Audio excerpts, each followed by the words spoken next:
Good evening, everyone, and welcome to the January 13th meeting of the Ashland Planning Board. Before we get started tonight, I needed to read a little bit about the town's response to COVID-19. The town of Ashland, in response to the COVID-19 coronavirus, is currently following guidance from the Ashland Board of Health, Massachusetts Department of Public Health, and the CDC in accordance with the governor's order suspending certain provisions of the open meeting law. This meeting is being conducted remotely and being recorded as well. That said, I just wanted to take a minute before introducing the agenda to introduce the planning board. We have a significant number of people coming on the meeting already and more coming on as well. So I would just, when I give your name, if the members of the planning board could just give a wave of your physical hand, not your digital hand, so that members of the audience know who the planning board are and will understand, when we're speaking about the projects, who we are. So my name is Tricia Kendall. I am the current chair of the planning board. Lakshmi Krishnan. Lakshmi is our clerk. Deepa Venkat. Anna Tesmaninsky, and our newest member, Marcella Arjona, and Kevin McLean. I'd also like to introduce Peter Matchek, who is the Ashland Town Planner, and Emma, who doesn't have her camera on, but she is there as well. There she is, our Assistant Town Planner. So I think it's important that everyone hopefully can put a face to the names and voices that are discussing projects here tonight. So just to review very briefly the agenda for this evening, we actually have 3 public hearings scheduled. One of those has requested a continuance, and we'll deal with that one first. Then we have 311 Pleasant Street, a public hearing which will be opening, and we expect to be discussing that project for about 60 minutes, about an hour. From that point, we will be opening the second public hearing, which is the 501 Pond Street, and be discussing that likely for about 60 minutes as well. Those 2 meetings, we fully expect they're larger projects. We fully expect them to go multiple meetings. And we'll give you more information about those public hearings as we get to them. In addition, after that, after those things this evening, we will be discussing a potential candidate for the Design Review Committee. And then we have some meeting minutes and other scheduling discussions for the Planning Board, which are very exciting, and anyone is welcome to stay and listen to. That said, I think the first thing on our agenda is the 355 West Union Street site plan review. Peter, can you just fill us in where this is right now? Sure. So, Town Planner Peter Matchek. Chair, I can tell you that in a conversation with the applicant's engineer, Mr. George Connors, after the last meeting, we really talked about the look and the architectural aesthetics of what they were proposing with the permanent outdoor seating, and the concerns that we had concerning the concrete block. And the applicant was still in conversations with their architect to produce renderings. And so they are still waiting on renderings to submit to the planning board. And so this project is in a holding pattern until they can kind of get some new renderings from their architect. So I think at this point we could continue them. The applicant's attorney, George Connors, has filed a formal request for continuance. Does anyone from the planning board have any questions about that continuance before we go on? And Peter, when would we be continuing that public hearing until? So, excuse me. So our next meeting is going to be on the 27th of January. Hopefully I will have rendering by then. If not, we could move it to our first meeting in February. Without naming the date, I know we are going to talk about our February schedule coming up later in the meeting. But at this point, I think the 27th is a good date to continue. Right, sounds good. Would someone like to make a motion for the continuance? Sure, I can make a motion, Tricia. So Please. I'll make a motion to continue the public hearing on 355 West Union Street site plan review, and continue that to our next hearing in January. Right, I second that. thank you. We'll take a roll call vote, starting with Lakshmi. Lakshmi Krishnan, aye. Goenka, aye. Anna Tesmanitsky, aye. You're on, Marcelo. Marcelo Hona, aye. And Trisha Kendall, aye. That is 500. That public hearing will be continued to January 27th. All right, our next item on the agenda is a public hearing for 311 Pleasant Street, special permit and site plan review. Since we are just opening this public hearing tonight, we will need to read the application, and Lakshmi will take care of that. So the Ashland Planning Board will hold a public hearing on Thursday, Jan 30, 2022 at 7:15 p.m. via Zoom video conference to hear the petition of NextGrid PO Box 7775 #3069 San Francisco, California 94120, requesting a special permit, site plan review and design plan review as per Chapter 48, Section 6 of the Massachusetts Zoning Act and Chapter 282, 8.1 Floodplain Overlay District, 9.3 Special Permits, 9.6 Design Plan Review, and 9.4 Site Plan Review of the Ashland bylaws. The applicant is proposing the development of solar canopies structures within the parking area as an accessory structure. All work shall be within the limits of the existing parking lot, and there shall be no proposed changes to the existing building. The property in question is located at 311 Pleasant Street, Assessor Map 13, Lot 52, and is within the Residential B zoning district. The property is owned by the Ashland Memorial Associates, care of Richard H. Smith, President, 311 Pleasant Street, Ashland, Mass. 01721. Parties wishing to be heard on this matter should submit comments to the planning board ahead of time and/or appear at the time and place indicated above. Materials may be viewed by appointment at the town hall during normal business hours or on our town website. Great, thank you. Peter, do you want to take Yes. over and introduce our speaker? Sure. So before I hand it over to our applicant, I just want to brief the board real quick. So this property is 311 Pleasant Street, locally known as the VFW. It is across from the Ashland train station area. This parcel is zoned residential B as noted. And within that, the proposed use was seen by the zoning enforcement officer in Ashland as an extension of a pre-existing non-conforming use. Therefore, the applicant has recently gone before the ZBA and has secured a special permit for the use of the implementation of the solar panels. The applicant tonight in front of the zoning, in front of the planning board is here for two things. Number one, the applicant is here applying for a special permit to build solar canopy structures within a floodplain. The back parking lot of the V is within the Sudbury River floodplain. And then the second thing would be for site plan approval. And so those are the two elements that Mr. Nathan Collins, who is here representing the applicant, will need to touch on in his application. After the planning board, not after the planning board, but in addition to permitting with the planning board, the applicant will also need to be received permitting from our Conservation Commission because work is within the 100 feet of a obviously wetland, which would be the river, and the work and structures are within the 200-foot river boundary line, buffer.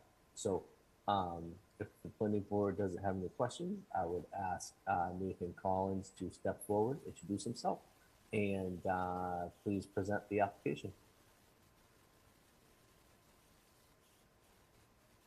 Thank you, Peter. For the record, my name is Nathan Collins. I'm principal with CLC Design.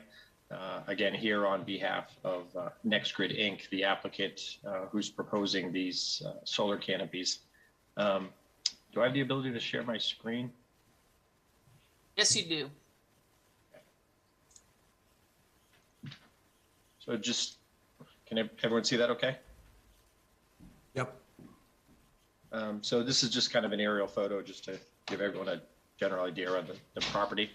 311 Pleasant Street, approximately 2-acre parcel located in the Residence B district. As Peter noted, it's existing VFW. They've been owners since the 50s. We have been in front of ZBA and received a special permit for continuing the use, non-conforming use in the residential district. Most of the site, as you can see, is impervious. Consists of a parking lot, approximately 100 spots with the building. There is a small vegetated area in the rear of the parcel. That is where the bordering vegetated wetland is, as well as the Sudbury River. There's residential properties to both the east and west, and just south of the property, again, across the street is the church. So going over the plans, the applicant, again, is proposing 3 new solar canopies in the rear of the property, all of which fall within the limits of the existing bituminous concrete parking lot. As you can see here, there's one larger canopy that will be constructed using a series of 6 footings. Those will be, the final foundation hasn't been determined, but typically those are drilled footings. You know, depending on groundwater elevations, that may change to a spread footing, but current plan is for drilled footings. And 2 smaller canopies separated with, again, 3 individual footings for each one of those canopies. All of these structures are outside of the setback requirements for this district. Particularly, obviously, there's no change to the front setback. We provided kind of a zoning data breakdown. So right now, the side yard in this lot is 10 feet, and we're providing a little over 20.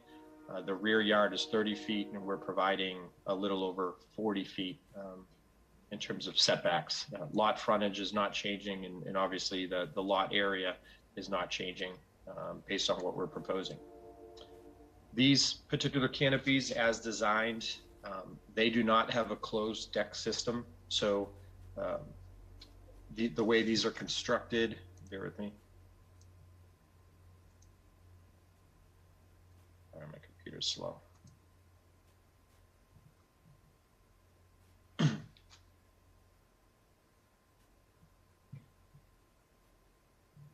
So this is a typical cross section of the canopies.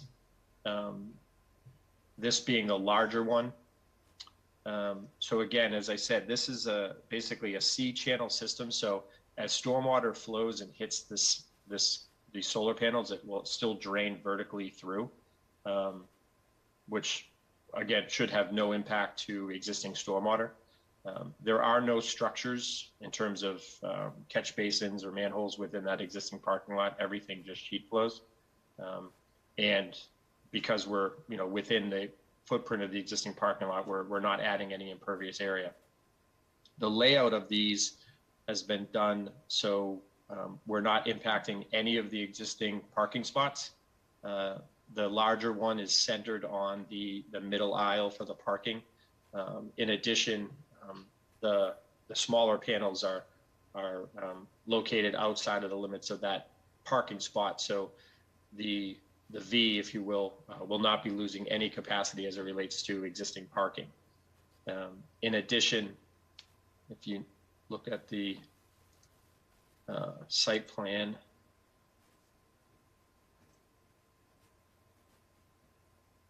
We're maintaining a aisle around the entire perimeter of the existing building for fire protection, as well as the existing aisle in between these for kind of fire access. There's no change to the access aisles, and the height to the bottom of these structures are designed that it will accommodate a typical ladder truck for any fire department. The height to the bottom of these is at the low point is 14 feet to the understructure. Again, as we are within a floodplain, which triggers a special permit requirement. This red line here indicates the flood elevation for this particular site.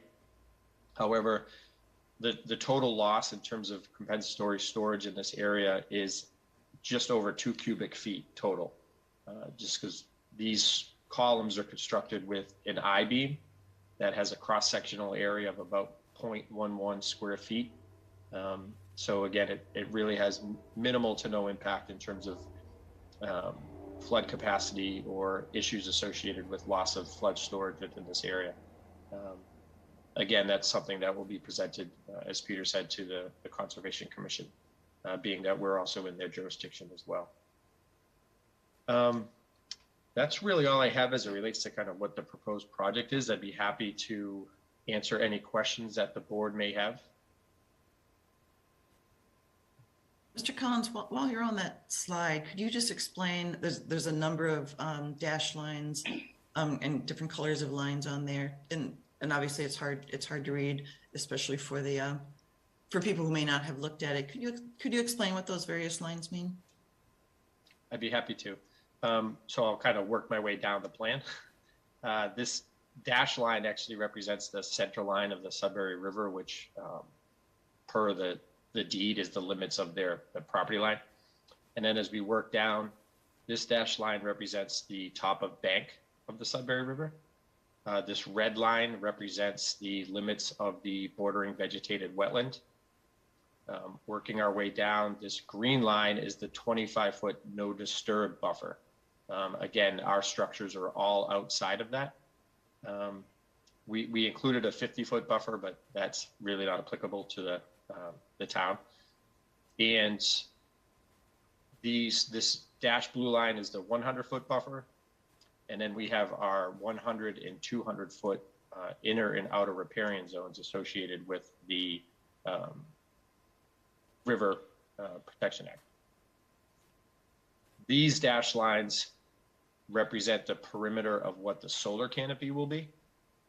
So again, you have your 6 footings. Those will be I-beams. And again, these represent the limits of the smaller solar canopies. So looking at the cross section, I apologize, these PDFs, once you scan them, they become very large files. Looking at the cross sections, those dashed lines represent, the outer edges of those canopies, as you see here. Mm-hmm. Thank you. Mm-hmm. I do have a couple of questions, if I may. Oh, go ahead, Marcelo. Thank you. So the first question is in terms of the directly adjacent neighbors. I actually drove through this site and I've been there a couple of times. So it seems pretty easy to understand. Have the neighbors provided any comment or complaint about these canopies? It seems like the neighbor to the east, there's absolutely no vegetation. I know in the submission it says that the vegetation really surrounds the residential area. So I'm wondering if the neighbors have provided any letter about their position. In terms of, I spoke to one abutter today. I think they reached out based on they were notified as part of the NOI application. I forwarded the woman plans electronically, but I have not received any other comments associated with the submission. I can't speak to as to whether the town has received anything. So the plans do not incorporate any landscaping improvements towards the neighbor that is more exposed? We are not proposing. So clearly this side's well vegetated. There's established vegetation that, again, we're not touching. There's no removal of any vegetation as part of the proposed work. So this is the only area that's currently it's just lawn area. But as proposed, we are not proposing any vegetation on the project. Okay, and my last question is the life of these structures. I think I read in the application that they will be dismantled after a certain number of years. And I wonder what would happen if, for whatever reason, before that deadline occurs, the site reverts to a residential use, that would make them not non-conforming. Is there any provision for that?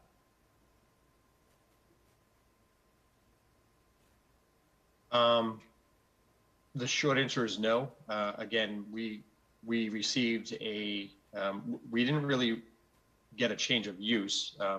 We just received an approval for an existing non-conforming use, more so for the building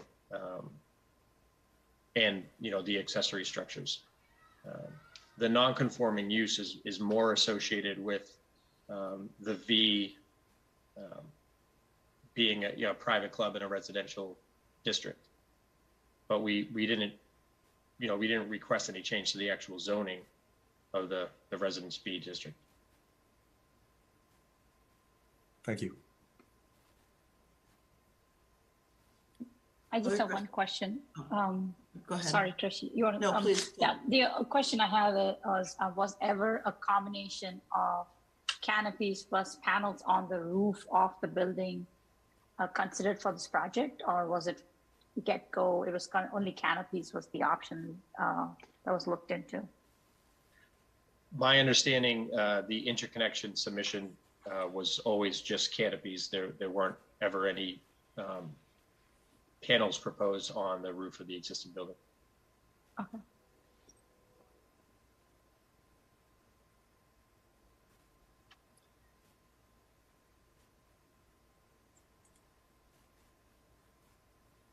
I'm just going to make a note to the planning board that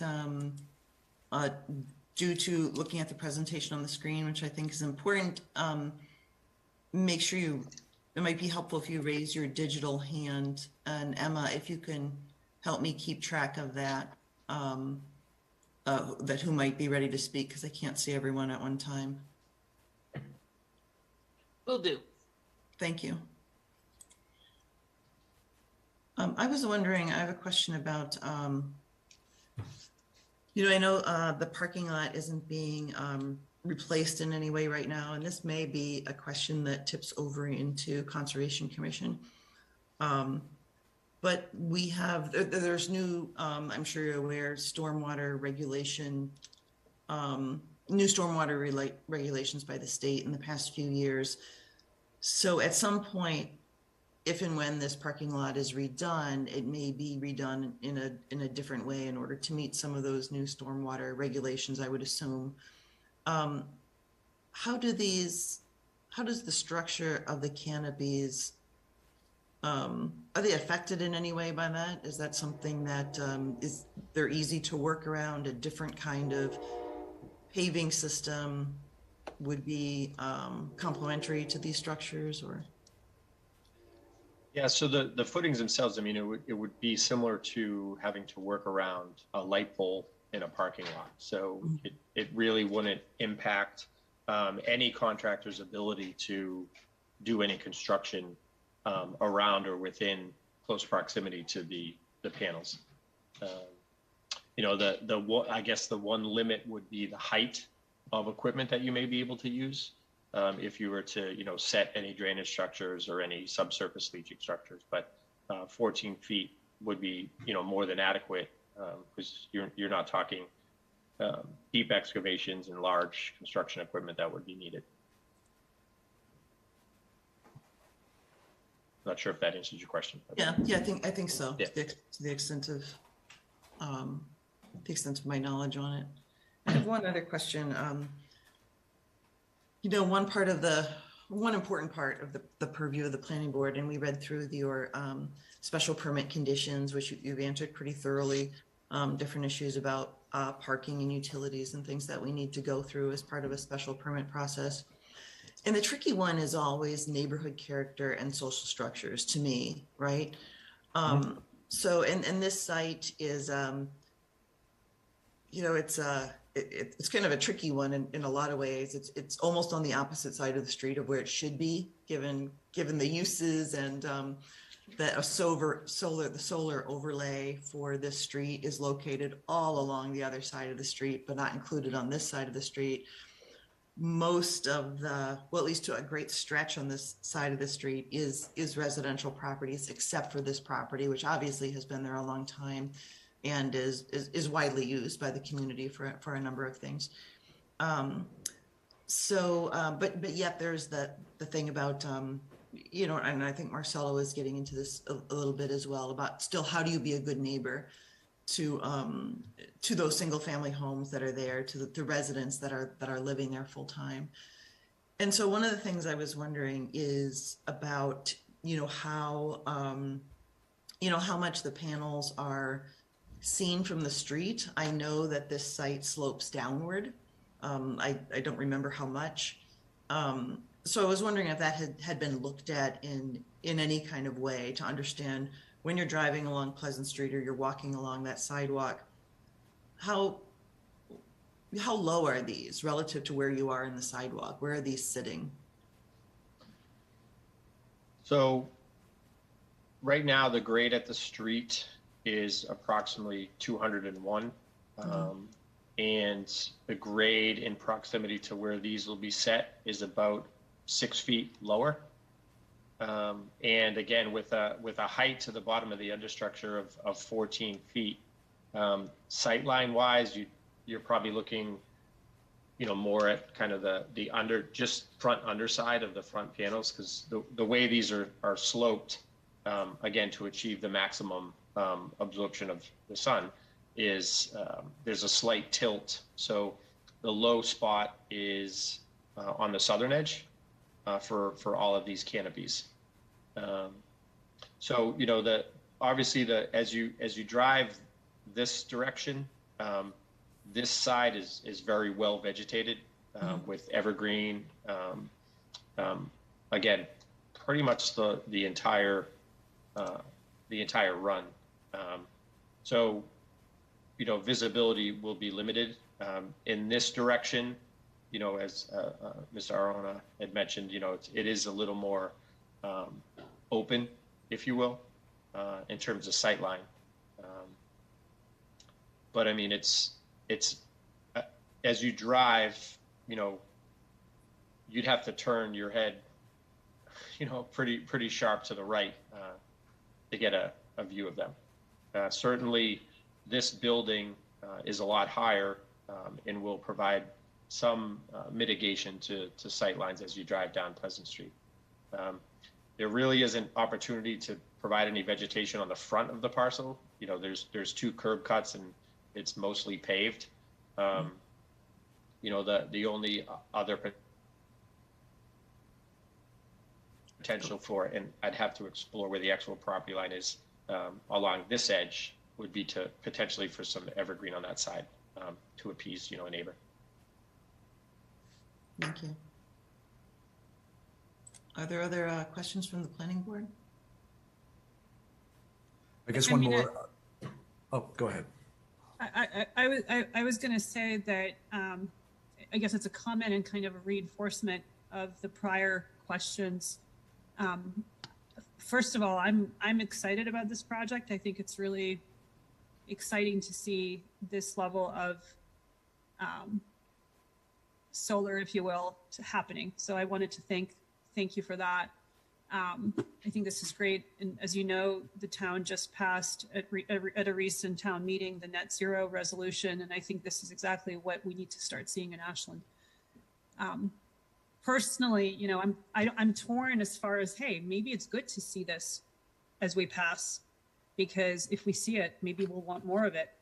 So part of me is like, maybe some residents want to see it, but other residents may not. So I do think that we should ask that neighbor what their thoughts are, and honor them to the best of our ability. But if that neighbor doesn't mind the lack of the vegetation, I'm okay without it, because I think there could be a public benefit to having some visibility of something kind of cool that we as a community are supporting through our net zero initiatives. And it seems fairly minimal as far as what the view is. So I'm leaning more towards checking in with that neighbor and really making sure the neighbor's concerns are addressed. And if you're comfortable doing that as an applicant, that would be good to know, rather than requiring you to plan something that the neighbor may be more neutral about. And then I'll add, I really liked how your application has evolved. When I was looking at your September application to the Zoning Board of Appeals, I was a little concerned when you wrote that the neighborhood does not have much character. And for your November submission, you evolved. So that was kind of cool. And I wanted to acknowledge that, because I think that shows some improvement in how we as a community are starting to improve our applications and pay attention to each other. So I wanted to give a shout out to that. And you know, that's my only kind of question, I guess, if you are comfortable continuing with your reach out to that neighbor and addressing their concerns.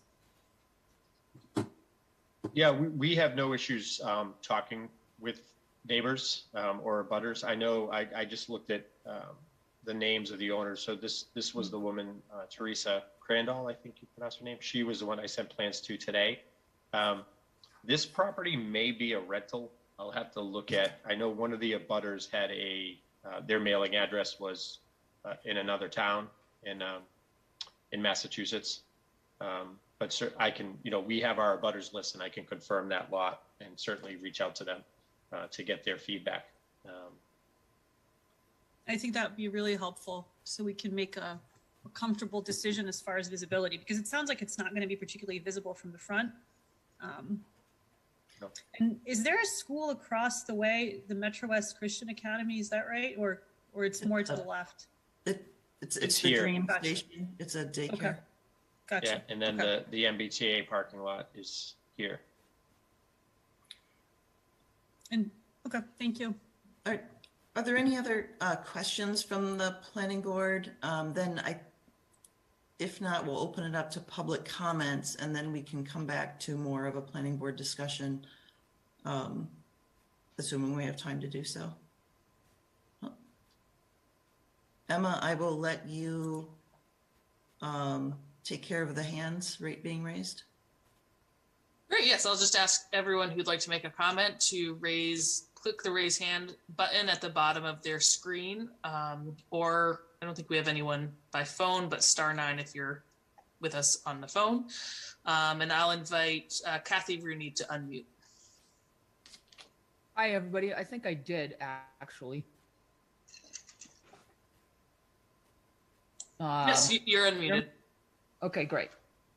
Okay, so at the bottom of the river end of that parking lot, since there seems to be some special permits that are being sought here, I'm wondering what else could be done to help improve the sheet flow that comes off that parking lot and filter and clean it. So I'm going to suggest things like bioretention cells, planters or swales, or vegetated curb extensions or swales, or using some combination of those at the bottom of the parking lot. And it might be another device on the neighbor side if the neighbor wants screening to help put some trees in a device like that, and to get a lot of water, require less irrigation, as long as they could tolerate the occasional inundation. And then it would also create some of the buffering that the neighbor might like. That's my comments. Thank you. Thanks, Kathy. Okay. I'll invite Joe Magnani to unmute. Good evening. Thank you, Madam Chair, for acknowledging me. I do have a question for Mr. Collins with respect to one of the screens that he showed. It showed a cross section of the column that was going to be implanted in to support the structure itself. I'm kind of curious. I couldn't see the number. Thank you. That's what I'm looking at. I'd love to be able to see that. How deep is that structure going to be buried into the ground? So again, these are kind of typical cross sections. As you know, if this project moves forward and gets approved, we'll have to apply for a building permit, and with that building permit, we'll have final, stamped structural drawings. Typically, they range from 10 to 12 feet deep, depending on soil conditions, with a diameter of approximately 3 foot. So again, similar to maybe a little bit wider than a typical like light pole foundation that you would see in a parking lot. But again, most of that, this detail is actually, these typically get set flush, the concrete right to the pavement. So we provided this typical cross section just to give a general aesthetic of the canopy itself, but the final structural drawings will be submitted with the building permit. Thank you. A follow-up question to that. My concern is because of the proximity of you digging roughly 12 feet into the ground across the street, there is still a large hazarded structural location that's been cleaned up, but there is a potential of that being set across the street in some sort of swale that could be underground there. Has there been any site digging or any drilling to test to make sure that there isn't anything hazardous or to that location when you start going into the ground? Joe, are you talking about the Nyanza plume? Yeah, I'm talking about the Nyanza plume. Okay. Because it's in that area, Trish. Yes. That's why I'm kind of concerned. Thank you. We have not done any exploratory test pits in location of the parking lot. Okay. I'm sure that'll be brought up at other discussions with other boards, but I just wanted to ask that question in advance to make you aware of it anyway. Thank you, Mr. Collins. We're good. Thank you. All right. Thanks, Joe. Emma, who's next? I'll invite Mark DeSoni to unmute.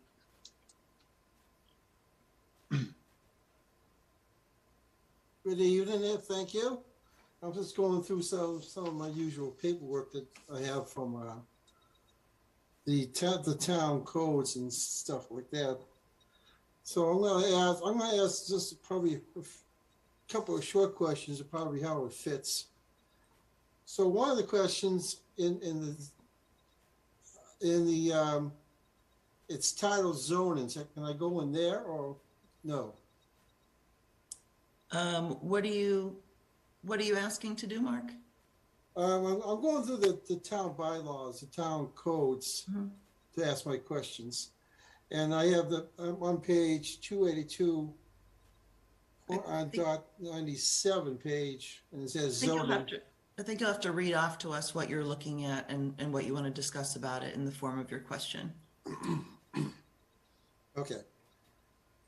So I'll just go on and ask, and if it can be if it can answer, it can be answered. Okay. Okay. Okay. I'm at 8 under the code 8.3. It's 8.3.3. Is there any dialogue or logic behind as a right sit-in for this? As of right citing? Cited. Yeah, cited. Excuse me, can I answer Mark's Please, question? Peter, yep. Hey, Mark, so 8.3 is the voltaic installation overlay district. As noted earlier in the application, this property, 311 Pleasant, is not within and or covered by that overlay district. That overlay district is actually across the street of Pleasant Street. So this property is not covered under the overlay district. Oh. Then, okay. Then the rest is on the Ashland Code, building permits, and did the building inspector get to see this? Yes. Yep. These are structures, and they would all structures have to receive a building permit.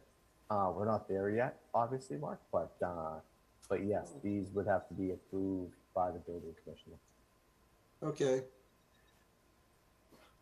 I'm going to ask him, even though I could be on the wrong track.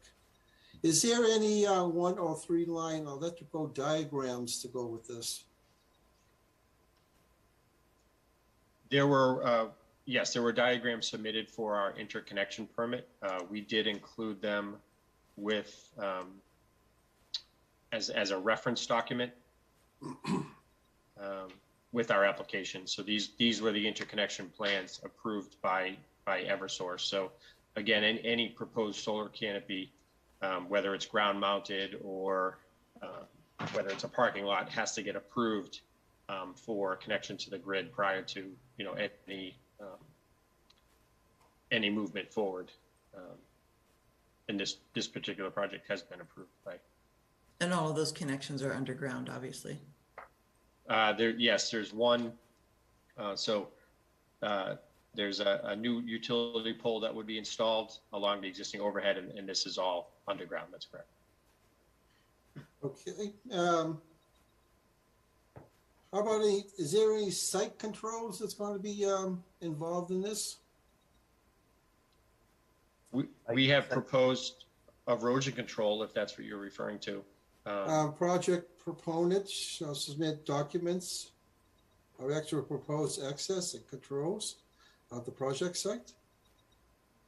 Mark. What are you reading for, Mark? Is that your question? Yeah, that is a question. Like I said, I could be going down the wrong path, but I'm going to go down anyways. The applicant here does have an agreement, I would say, with the owner, Mark, so they do have control in the right to apply for this permit.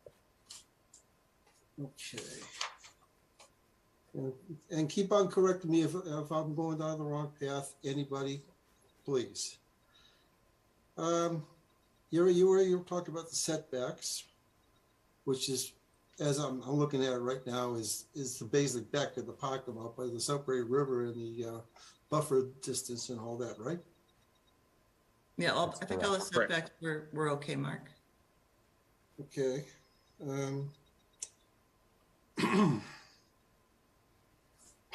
I did pick up from the photo part of the bylaw, and everything on the 3. Okay, I might be able to get this one in. Would there be any frequency controls and voltage controls that's going to be coming out of those? Out of them. There's inverters for each canopy that are mounted on the columns that control the voltage back into the system, and those get put in a utility cabinet. So they won't be. Okay. Last one. So, and they won't interfere with any frequencies of the neighbors involved, or going through telephone wires or the regular outdoor wires from there? No, they will not. Okay, thank you. That's it. Thanks, Mark. I'll invite Joel Arbeitman to unmute. Are you able to hear me? Yes. We are. Wonderful. Thank you very much for giving me an opportunity to speak to this. It was something I was not planning on, but I'm glad I'm here. I also want to thank the board's sensitivity to the importance of the character of the neighborhood. I think that's very important. But I think the neighborhood extends far beyond the discussion that's been held thus far. It is certainly perhaps most important to address the potential concerns of the immediate abutters, and I respect that. But I'm looking at on a Google map right now, and we can look right as this picture, if it can stay steady for a minute. I'm looking at two areas of very significant concern. You know, we're concerned about the visual impact this project might have on the immediate abutter to the east.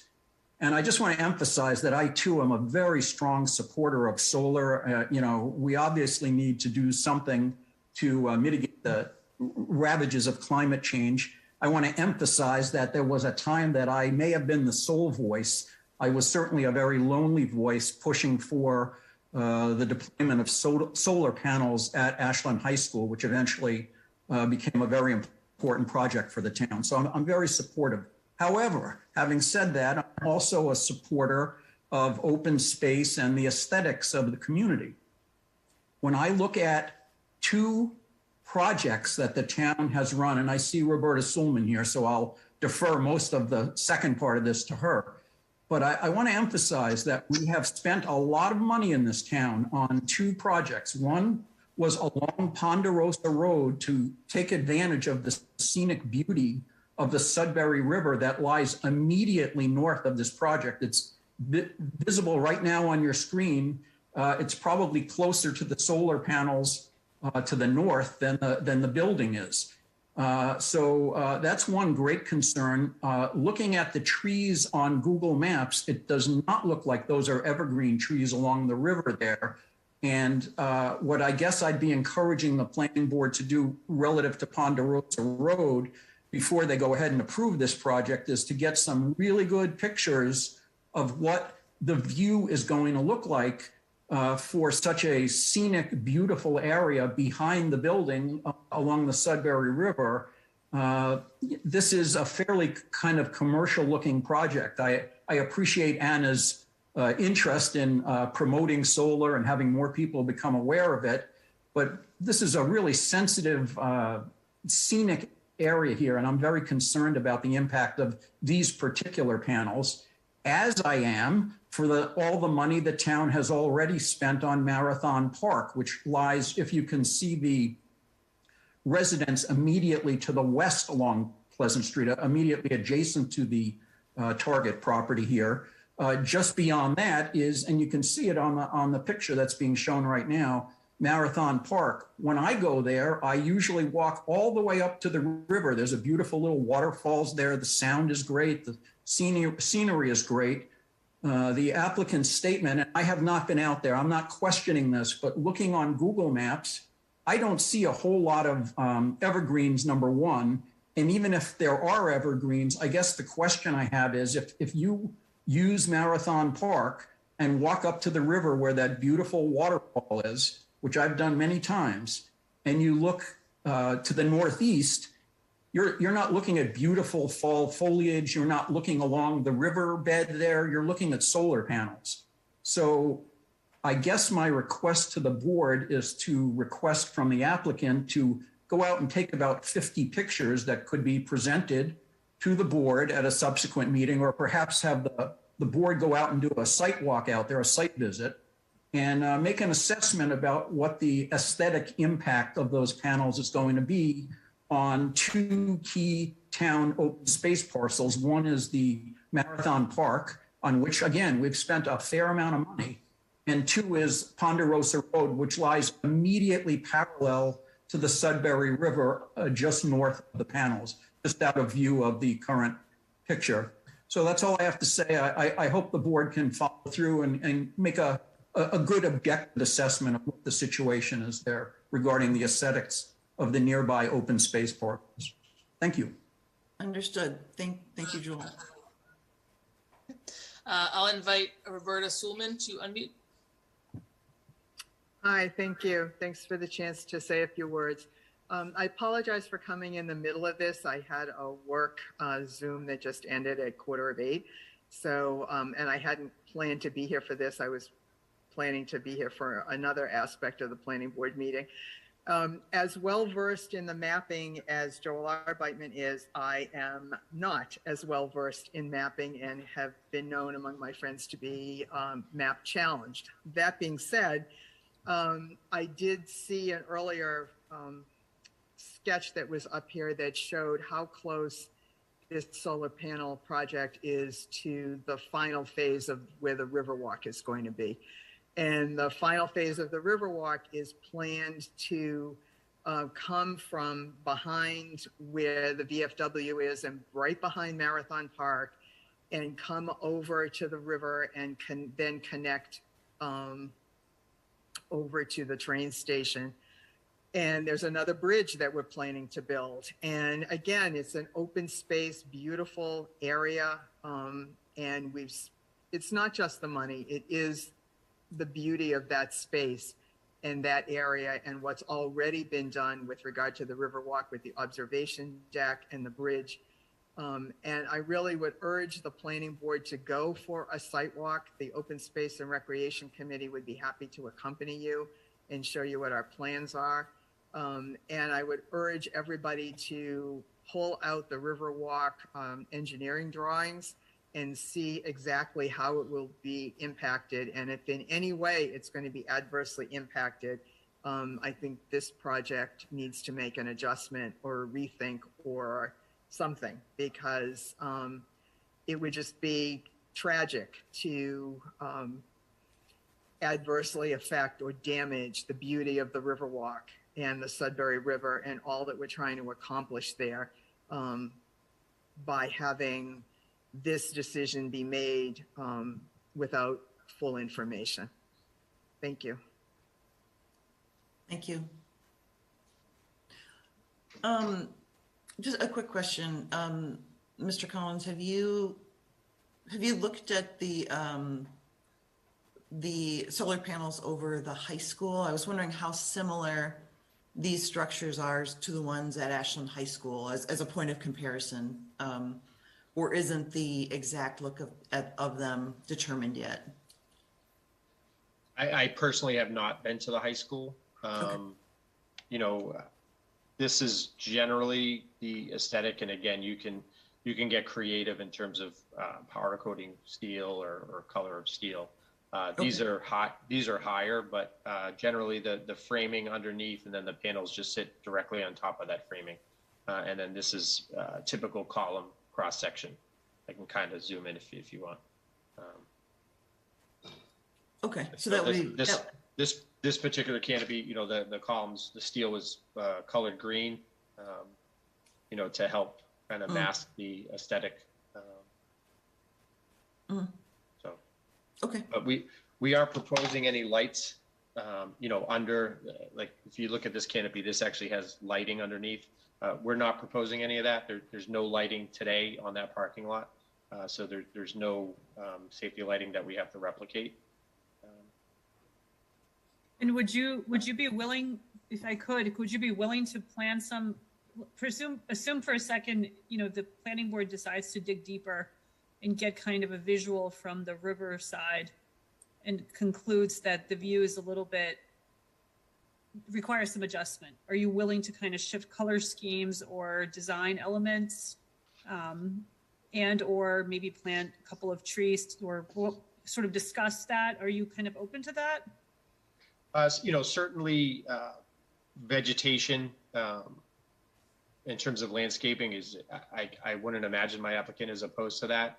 Obviously, you know, this is a business for them. So there can come to a point where a project may not seem, I guess, as feasible, you know, based on, you know, development costs versus, you know, long-term costs. So that, you know, depending what that was, it would have to be a conversation I would need to have with the applicant, NextGrid. He unfortunately couldn't make it today. Yeah, Daniel Serber with NextGrid, he actually, as we speak, maybe at the hospital, his wife is giving birth. So that's why he wasn't able to attend tonight's hearing. But again, having worked with them on multiple projects in multiple towns, they're always willing to work with the town and abutters and make things as pleasing as possible. If I may, I can go a little further in what Anna just asked, Mr. Collins. If you can put the site plan again on the screen, I think that the request of maybe really being careful on how things look from the other side, I think is very important. I'm very inclined to be in agreement with Joe when we talk about the importance of that natural resource that is the river and the river walk, especially if there's something planned there. I think that's very important. I think that beyond plantings or colors for the structure of these elements, one thing that you might entertain is that if you see the sequence in which the site works, if you go to the site plan. Yeah. I apologize. I'm trying to, I think I keep skipping over it. And while this regenerates, one of the things, and I too I'm a very strong advocate of increasing renewable energy production on site. However, somebody talked about a commercial look to it, and solar arrays do tend to look commercial when they are extensive. And if you go through a Mass Pike, you see that there have been beautiful berms of grass that have been completely covered, like simply with solar panels, and they're producing energy, but they can be a little hard to look at. I think the street has a certain look that is busy and what have you. So the first canopy seems to be appropriate. I think one thing that you might want to check is in breaking down the canopies on the back to make them, instead of 2 large canopies, maybe 4 smaller ones that can be a little gentler from the other side to look at, along with some vegetation. So I just wanted to suggest that you might investigate that. You're referring to 4 smaller instead of 2? Is that? Well, I think if you go from hard to soft, you start dissolving into the natural environment of the river. If you go from large to small or a sequence of smaller, it would be gentler to the eye if we conclude that is going to become a visual problem. So that would be another way to mitigate that, perhaps. So you just have to be, I don't know if you're willing to investigate that. Yeah, I think again, I would have to talk to, we do our layout based on panel count. If we could separate it out, you would actually probably end up adding more footings, because you would need at least 2 to support, an array. So these 6 footings would likely become 8 footings. You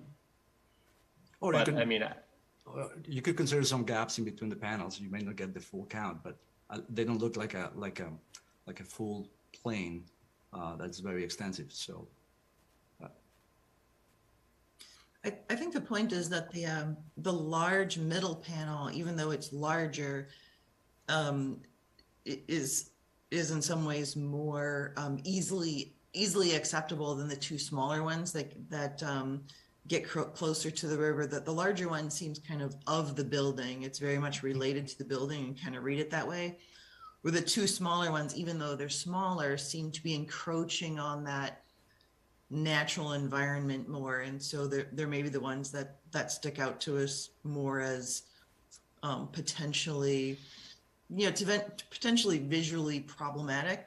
I do think it's a good idea if the planning board, would have to look at our schedule, obviously, and see if we're happy to strap on our boots and go take a look at this area, and obviously that would have to be a scheduled public meeting for us, but we can definitely look at that, and just to make sure that we have all the information we need to make a decision that we all feel good about. Because I think the planning board in general, not speaking for all members, but in general, has been supportive of sustainability, of, generating more power from solar.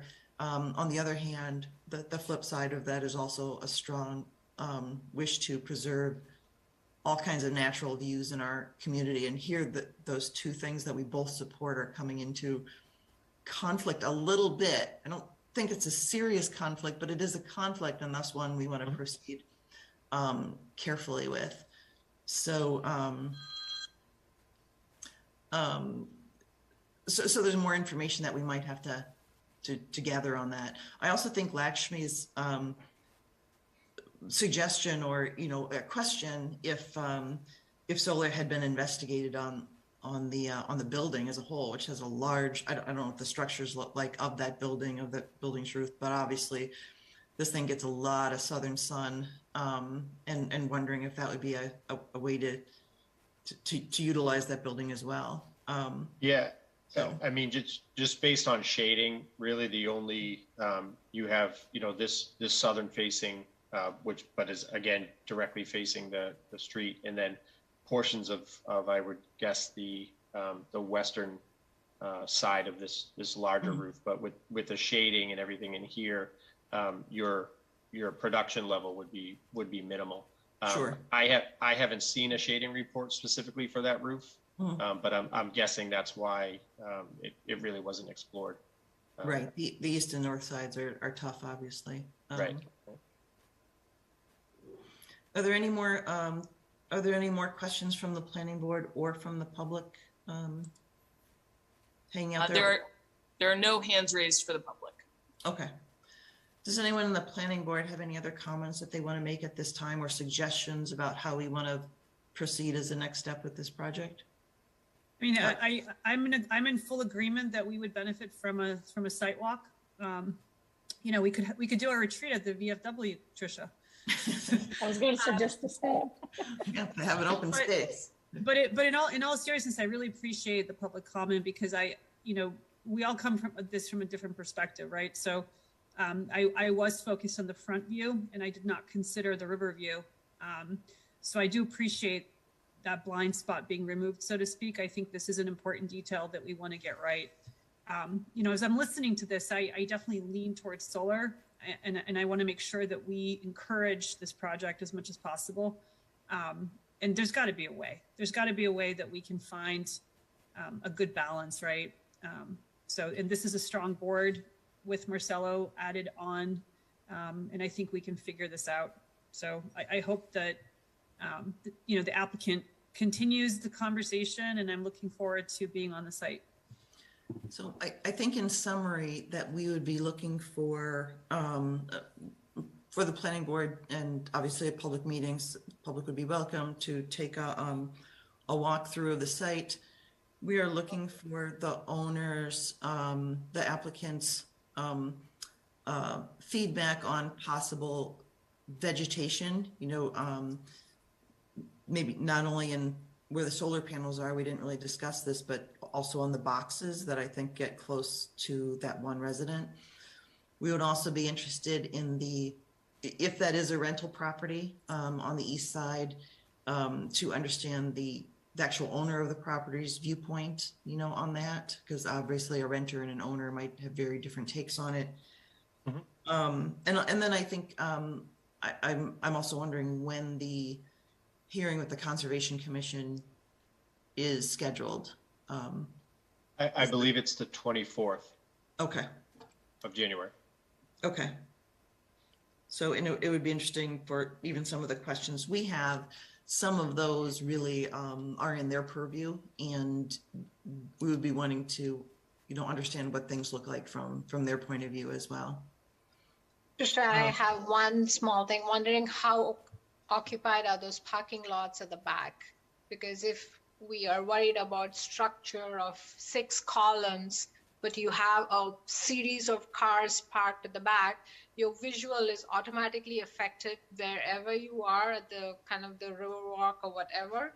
So the open space concept to me seems to be fighting a little bit. I'm curious also about how many parking spots and that is really being occupied on a normal basis, and if they have like kind of a gut reaction of saying, hey, all the parking spots are always occupied, and then I feel like whether you have a structure or not, I'm not sure whether that's really the offending part of this whole composition at the back. And I don't know if Mr. Collins has an answer to that. In my experience, generally during normal business hours, that parking lot is fairly empty, but for events, it can get quite full. That they do have large events there, and but that's just my own personal experience being there once in a while. So no real data. Yeah, I don't have any official data in terms of traffic counts or anything. We didn't do a traffic analysis because it really doesn't impact traffic. I can, again, just speak personal experience having been there to do the survey. On a weekend, I would say there wasn't any events going on, but there were people certainly frequently. The private club back there, I would say there were probably about, throughout the day, 20 to 30 cars, give or take. And that was a weekend. So I think this one reaction to that is, if you're concerned on the other side from the Riverwalk, the view back towards this building, and it's not an open space on a normal basis, you always see 20 cars parked. Having a column, 6x6 column across the 4 poles, I'm not sure how much it's going to affect visually, because it's not an open space. It is a parking lot. There are about 20 cars. There's quite a bit of number of cars parked. To me, on the eye level, I guess my attention would be drawn more towards cars versus a canopy, I would think. So I'd be curious if we are planning as a board to go for a walk, really check those aspects as well to really see that visual effect, and if at all it's going to make a difference. Yep, fair point. We're going to wrap it up shortly, though I do see that Joel has his hand raised, so that we can take one more comment before we maybe wrap it up for tonight. Okay, I just wanted to respond to the idea that there are 20 to 30 cars parked out there on a frequent basis. I think that would need to be verified. I mean, the applicant can make any statement, and that I take him at his word. It's probably his best assessment of the situation. But mine is very different. There's almost never anybody in that parking lot most of the time. So, at a minimum, if the board does do a site visit, you'd at least have that day to make your own assessment. If it's during, and maybe just taking a quick two-minute drive up and down Ponderosa Road a few times, looking across the river, you could make your own assessment and have the best available information, rather than the subjective views of the applicant or myself. Yeah, we'll definitely be looking at all aspects of it. So just asking and answering questions today and gathering information. So are there any further comments from the planning board? All right, on that note then, can I have a motion? Oh, Peter, are you back? Yes, I am back. How you doing, Tricia? So hello. When would we be looking to continue this to? So obviously, Nathan, I think we're in agreement. We need to continue this meeting tonight to a further date. Our next meeting is going to be, on January 27th. However, if the planning board would like to schedule a site visit, I would obviously want to try to make that happen sooner rather than later. Or if it's the planning board's purview to a preference to continue this out to the first meeting in February, which would allow greater time to visit the site. Another question I would just like to reach out to Nathan on is, Nathan, would you be wanting to join us on a site visit, or is that something you would pass on? I would be happy to join the planning board. Okay. And during the week, what's your schedule like? Not to put you on the spot. No, that's fine. The most challenging days are Tuesdays. Wednesdays are generally pretty open. But I can, if there's a certain date that works best for the board, I can certainly accommodate. Whether it's myself or certainly someone from NextGrid that can be part of the sidewalk. Given the information we want to make sure we gather before that time, and being able to schedule the site walk as well. Would you be opposed to scheduling this for our first meeting in February? Is that, would that be okay, Peter? Is that pushing it too far out? No, I think that works for me. Nathan, are you okay with that? I don't think that has any issues. Obviously, as part of the SMART program in Massachusetts, you have certain deadlines that you need to meet. But I think we're okay with this project. So I don't think that would be a major issue to have an additional 2 weeks. Okay. I just need to, yeah, I would just like to make sure we have enough time to gather everything we need to make informed decisions, and that includes ideas on vegetation or contacting abutters and things like that on your end as well. So. Okay. So I think we're in agreement with Nathan, our applicant, that we can continue this out to our first meeting in February. And within that time frame, most likely we'll maybe as soon as tomorrow into a Monday, Tuesday, excuse me. I know we have the holiday on Monday. Myself and or Emma can be sending out an email to the planning board to try to schedule a site visit. And obviously, Nathan, you'll be included on that email to make sure that your schedule is incorporated. Mm-hmm. Okay. Thank you. Can I have someone make a motion for that continuation? Sure, I can make a motion to continue the public hearing on 311 Pleasant Street special permit and site plan review to Thursday, February 10th. I think, Anna, we're going to just say the first week. Can we just say the first meeting in February? First meeting in February. Okay. Given our discussion that's happening later of meeting Got date. it. In the first meeting in February. Thank you. I second. Yeah, I second that. All right. Roll call vote starting with Lakshmi. Lakshmi Krishnan, aye. Deepa Venkatai. Anna Tesmanitsky, aye. Philip Hona, aye. And Trisha Kendall, aye. That passes 5-0-0. Thank you, Mr. Collins. Thank you. Thank you so much.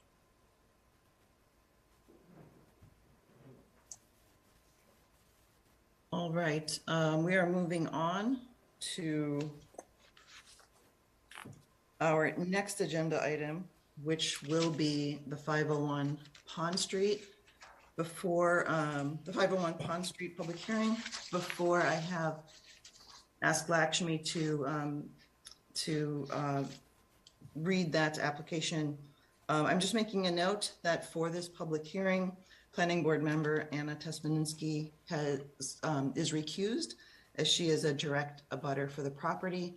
So she will not be participating in this part of the public hearing as a Planning Board member. And Trisha, if I could, I'll just make a brief statement on that in order to honor that, I'm going to step out of this hearing. And if I do come back at this hearing or future hearings, I would only be coming back as a member of the public. Tonight, I will just leave and not participate live at all. And then I'll be notified when it's time for me to come back to continue to participate in other matters. So I'm going to thank the Planning Board for that smooth transition, and I'm going to leave now. Have a good hearing. Thanks, Anna. All right. Shall I, Trish? All right. So at this point, as well, for this point of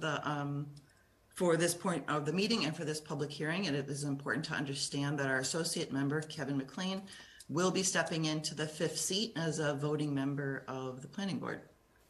So on that note, take it away, Lakshmi.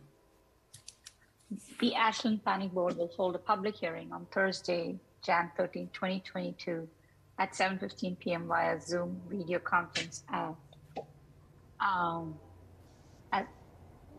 to hear the petition of Trasking 337 Turnpike Road, Suite 201, Southborough, Mass.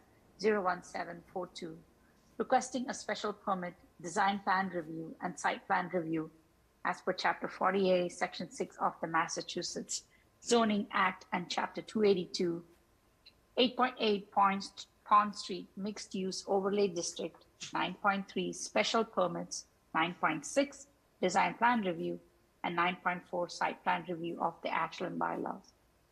The applicant is proposing the development of 120 rental apartment units, 64 two-bedrooms and 56 one-bedroom, with approximately 2,351 square feet of ground floor street-facing retail space.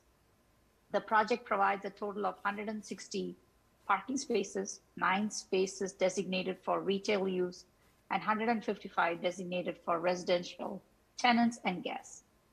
The project is proposed to be serviced by town water, sewer, and underground electric and gas. The property in question is located at 501 Pond Street, Assessor Map 29, Lot 151.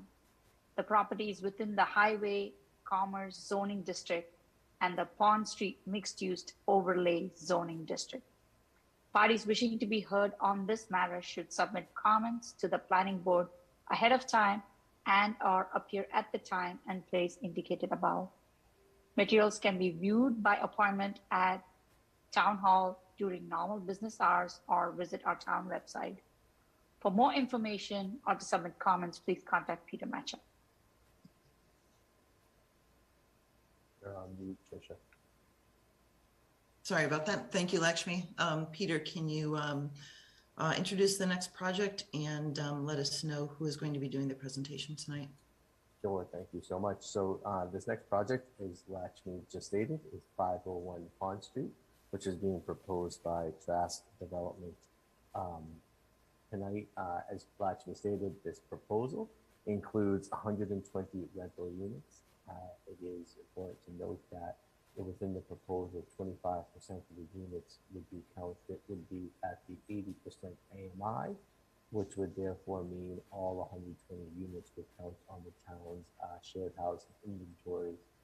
That's a note that we can kind of go deeper into during the application process. However, I think at this point, we're at the point where the applicant, Mr. Matt and Ben Stevens, who are together on the screen tonight, are the applicants. The applicants are also represented by Mark Kolblack, who is their attorney, who will be speaking tonight. And then also, Matt Marado from Icon Architects. Sorry, Matt, if I got your name wrong. But at this point, I believe it's those are the three members of the applicant team. So at this point, I will not hand it over, but I will ask Matt, Ben, and or Mark to step forward and to introduce the project to the planning board and also to the public. Thank you, Peter. For the record, I'm Matthew Stevens. This is Ben Stevens from Trask. And as Peter had mentioned, we're joined by attorney Mark Kolblack and Matt Marada from Icon Architecture. If I can, I'm just going to share my screen so I can pull up a presentation. Is everyone able to see that? Yes. Okay. Yes, you're good. Perfect. All right. So as previously mentioned, we're here tonight to discuss our proposal at 501 Pond Street. It is a mixed-use property. We are the applicant, Trask Development. To briefly go over the team we've assembled for this application, we, as previously mentioned, now twice the applicant, Trask Development. Our architect is Icon Architecture. It's a Boston-based firm. I believe they've been in front of this board previously for other applications. Our civil engineer is Bruce Salick and Associates out of Marlborough. Our landscape architect is Grady Consulting. I believe they're out of Kingston, Massachusetts. We've hired MDM Transportation Consultants as our traffic consultant for this project. And our counsel, as mentioned, is Mark Kolblack of Kolblack and Associates out of Westboro. So to give a brief introduction to us, Trask, we are a family-owned real estate development firm. We are based out of Southborough. We've been at it for about 30 years now, and we work exclusively in Boston Metro West, so just in Ashland and the surrounding towns. And we're based out of Southborough. That's where our home office is. And we don't like to stray too far. We like to work in places where we live as well. We have two fairly notable projects we've done in Ashland previously. Probably most recognizable would be 21 Main Street, which is located right downtown. That was a 12-unit mixed-use property. There was 9 residential 2-bedroom units and 3 commercial spaces. That's now home of the Bagel Table and Oak Realty Group. We also developed Ashland Woods on West Union Street, right next to TJ's. This is a 60-unit multifamily rental property. We completed this in 2016, and it was a fairly large development. So now moving into the application we're here to discuss with you tonight. 501 Pond Street is located in the southernmost portion of Route 126. It is right on the Holliston line. And as Peter had mentioned, it is located fully in the Pond Street Mixed-Use Overlay District. We see this parcel, given its connection to area, commercial space, and it being the sort of gateway property at the entrance of Ashland on the Holliston town line, and the property that serves as the starting location for the ongoing Pond Street revitalization work as a gateway property, which hopefully a project like what we are proposing here could invigorate the site and hopefully add some vitality and economic viability to the corridor. As you can see on the plan in front of you, it's a very walkable site. It has immediate walkable access to area amenities, which not many other suburban multifamily residential properties have. There's walkable access to grocery stores, restaurants, gyms, childcare banks, and most notably walkable access to public transportation as well. Just another aerial view of our site. The site itself is about 4.1 acres or 180,000 square feet. In our initial conversations about the project, we met with town staff and DPW to have discussions about accessibility of utilities and such on site. We have confirmed that we do have access to all needed utilities on site for this project. Also in conversations with DPW, we did come to realize that there was some off-site work that was going to potentially be needed or requested to be done by us, the applicant, in connection with this project to increase sewer connectivity in this portion of town.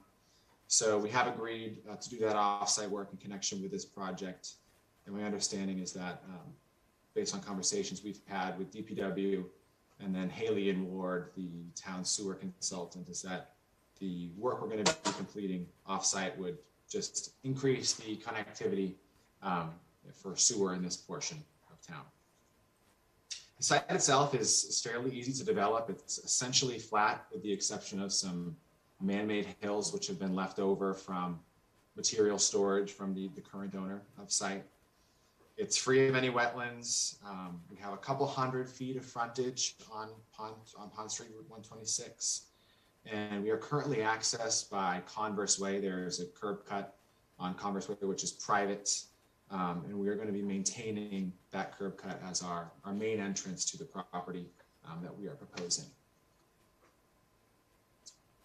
So now to get into our actual proposal. When we first looked into this site, we were really excited by all the efforts of the town and the push to revitalize this section of town through the ongoing MassDOT project. So we're really excited about this proposal, and we feel that it does have the potential to enhance the social and economic viability of this corridor, as the entire Pond Street revitalization efforts have sought to do. So our project, as mentioned, it's 120 rental apartment units. It's a mixed-use building, and there is a 2,300 square foot ground floor commercial space in the building. And in addition to the commercial space and the 120 rental units, there's also 6,000 square feet of amenity space located on the first floor of the building for the residents. Our unit mix is exclusively 1 and 2 bedroom units. We have 56 1-bedroom units, 64 2-bedroom units. And based on our experience with buildings of this unit mix, with units of these size, this tends to lean more towards an active adult or a young professional renter profile, as opposed to a family renter, just given the smaller unit size and bedroom count. So we are tailoring our amenity package to meet that. We are going to be doing gyms and lounges and some nice landscaped areas as opposed to doing more of the resort style pool, sort of highly amenitized package you may see with a building more geared towards larger groups of renters in one unit. The building itself, of the 120 units, there is a 25% affordability component at 80% AMI, as Peter had outlined. Our understanding is that this would allow all 120 units of the building to be added to the the subsidized housing inventory in Ashland. And based on our knowledge, and Peter, you can correct us if we're wrong, but I believe that does represent a 2% increase in the total number of SHI units, which would allow for safe harbor from any future 40B developments for 2 years, and bring the town to approximately 8% of the state required 10% for SHI numbers. There's 163 on-site surface parking spaces. There is a breakdown later in the presentation as to the number of parking spaces allotted for 1-bedroom units, the 2-bedroom units, and then the commercial space. It is important to note that the 163 spaces we are providing does exceed the minimum requirements as outlined in the bylaw. I will, after Mark, our attorney, has a chance to speak, I am going to turn it over to Matt from Icon Architecture to go into more fine details about the building itself, but I'll give sort of a general overview of some of the more overarching themes of the building. We are proposing that 100% of the units in the building be serviced by exclusively electric, so none of the units will have gas service. They will be all electric. In connection with that, at previous projects, most notably Ashland Woods, have installed solar arrays on our roofs, and they've essentially offset all of the cost of our common area electric. And we are planning on doing that in this project as well. Also located on the roof will be all of the mechanical equipment from the building, for the building. So all of the HVAC condensers, elevator equipment, all of that will be located on the roof, hidden from the street behind a parapet. So they will not be visible from the street at all. The Pond Street Mixed Use Overlay District bylaw does require that the building be Energy Star certified. So the building will be Energy Star certified. And the building itself, it's 4 stories, it's 47 feet tall. And just to give some context, if you've driven by the site, the abutting residence at Valley Farm Assisted Living facility, that is 55 feet high. So it is slightly smaller than that building. And the arborvitaes at the rear of our building are 35 feet high, just to again add some more context to that. So this is an aerial view of our site and building plan and landscape plan on what seems to be a fairly recent Google Earth image of this portion of the Pond Street corridor. As visible in this plan and visible to anybody who's driven down this section of Pond Street, this area, with the exception of the residents of Valley Farm, is primarily commercial right along Pond Street. So we're hoping that with our application being a 120 unit mixed use property with a fairly large rental component, that we'll have a residential component that is needed and could enhance the social and economic viability of this section of Pond Street. And as you can see from the shot we have here, this portion of Pond Street is made up primarily of larger structures, as opposed to some other sections of Pond Street where there are some other smaller, more single family or small multifamily structures. Just to get a better view of our site plan itself, I'm going to move to a closer view of the site itself. In conversations with some of our neighbors, we've gotten to learn a little bit about some of their concerns and have addressed that, we think, in this new plan. We did get a chance to talk to the abutting neighbors directly behind us, both individually and then also at one of the Ledgmere Country Condominium Association board meetings. We got to meet with them and discuss some concerns. One concern that we've heard is in the rear of the property, there is an existing run of arborvitaes, which I've mentioned previously, along the rear property line abutting Meeting House Path. My understanding is that those arborvitaes start at the entrance to the Ledgmere Country Condominium project behind Shaw's, and they carry behind all of the properties on this portion of Pond Street. We are proposing to keep those in the back of the property and protect them during construction. There's also a small portion of Meeting House Path, which is paved onto the subject parcel here, sort of a connection of some sort. Our plan is to remove that asphalt that's currently on our property and then replace that with landscaping to continue the existing buffer landscaping that's in the back of the property to just lessen the view for those neighbors there and create sort of a clear definition between the two properties. We're not proposing any vehicular connection between Converse Way, which is private, and Meeting House Path. However, we do show a walking trail connection between the two developments in this plan. In conversations we've had with the neighbors behind us, there was some opposition to that. We are more than comfortable with removing that if that's something that the planning board is in agreement with, but we'll leave it there if it's something the planning board sees as a value add to this section of town. We've also had a chance to talk to Jim, the owner of Putson Moore in Holliston. He's our abutter to the left. There is some access easements, which are going to be remaining in place. The main access to Putson Moore right now is off of Converse Way, which is on our property. So those easements are going to stay in place, and we've communicated to Jim that we're fully committed to work with him through our construction process to make sure that there's no interruptions to his business while we're doing construction on site. There's also a potential for us to do some betterments to the signage that Putson Moore currently has on the front of their property on what is technically our property.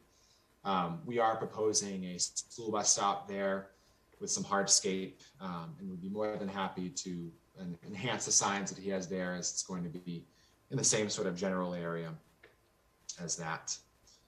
Now moving to the front of the property, on the next slide, I'll do a sort of a closer view of the very front of our developments. We have designed the landscape in the front of the property to augment the ongoing work that's taking place along Pond Street in connection with the revitalization work.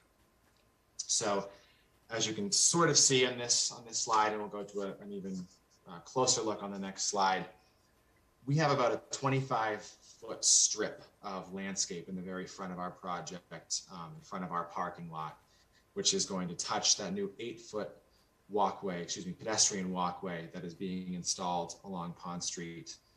Then there is the 5-foot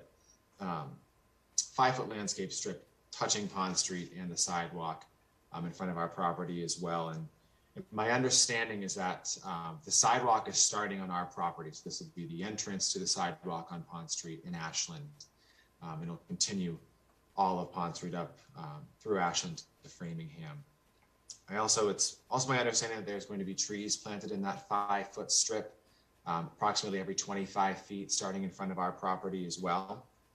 So in an attempt to help visualize that, on the left-hand side of your screen, we have just a closer view of the front of our property, just helping to illustrate that 25-foot strip of landscaping on our property designed to incorporate and enhance the existing sidewalk and landscape strip along Pond Street.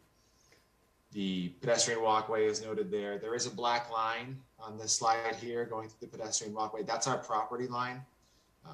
So not totally necessary, but just important to note. And then that 5-foot landscape strip is in front of that new pedestrian walkway.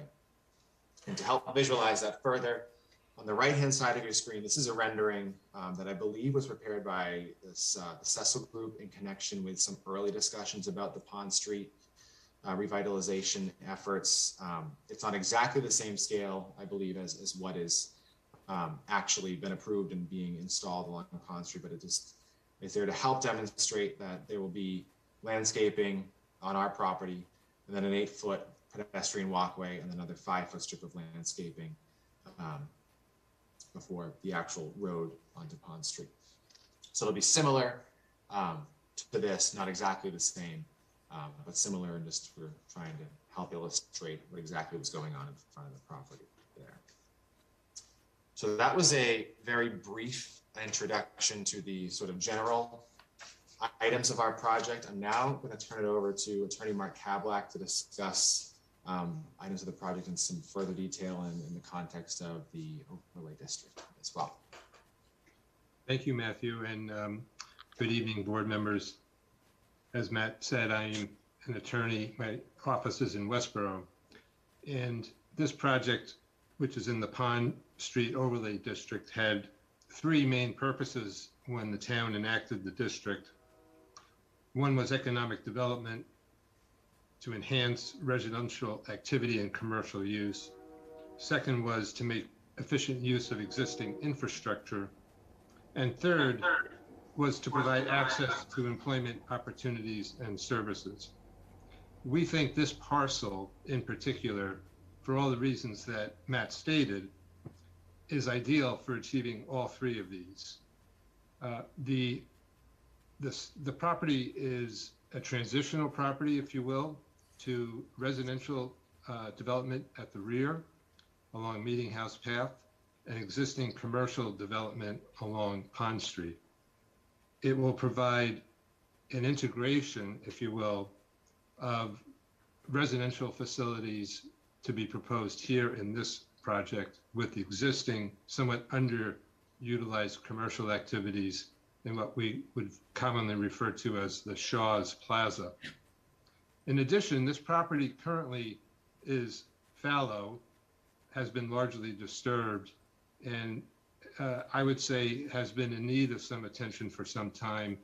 And the proposal will ideally propose a good infill development, if you will, within the confines of the district and meeting the purposes of the district. Matt mentioned that the proposal includes 30 affordable units, or 25% of the 120 of the units that are proposed. This is done again within the confines of the Pond Street zoning bylaw and allows for an increase in density of units. The by right density in this district, given the size of the property, would be 90. And we are proposing a total of 120 to account for the 30 affordable units, allowing 25% of the entire project as affordable and allowing all of the units, as Matt mentioned, for the town to count toward the subsidized housing inventory. The slide before you gives a little bit of a breakdown again of what is being proposed. A total of 120 units, 30 of which will be affordable. The mix is 1 and 2 bedroom units. There will be commercial space on the first floor, which is again a goal of the overlay district. And we have adequate parking proposed. Matt, if you could just go to the next slide. This again shows the number of by right units at 90, which would require under the bylaw 9 units set aside for affordable.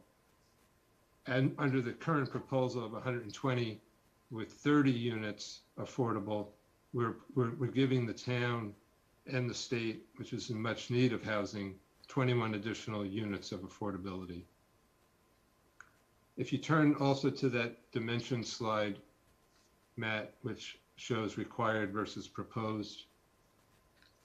This shows the requirements for dimensional standards within the district and those that we are proposing.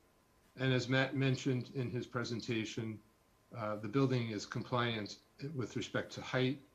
It's also compliant with respect to all of the other dimensional criteria of the district. So in conclusion, for my part of the presentation, we think this site is ideal as infill development achieves the standards of the Pond Street overlay and allows for the integration of this particular project with other existing commercial facilities on Pond Street, and ideally will make good use of the Mass DOT improvements along the right-of-way as well. Thank you.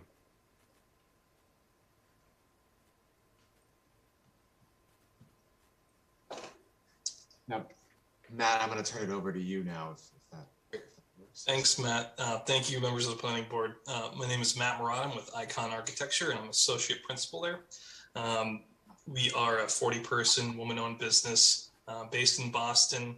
We work all over New England, but primarily focus on Massachusetts. Matt, go ahead. Matt did a great job already of giving you guys a great overview of where the site is located and what's around it. Just a quick look is planned here. The site is highlighted in yellow and red. It's approximately 2 to 2.25 miles away from downtown and right adjacent to the Shaw's Plaza and the Holliston line. Next. Matt has already kind of gone over what's abutting us here. I'll just make a couple more points. On the left-hand side, there's an image of that row of evergreens and arborvitaes that was referenced prior that we are planning on saving. And it's relatively tall. I think, Matt, you said it's 35 feet, plus there's a little bit of a berm there.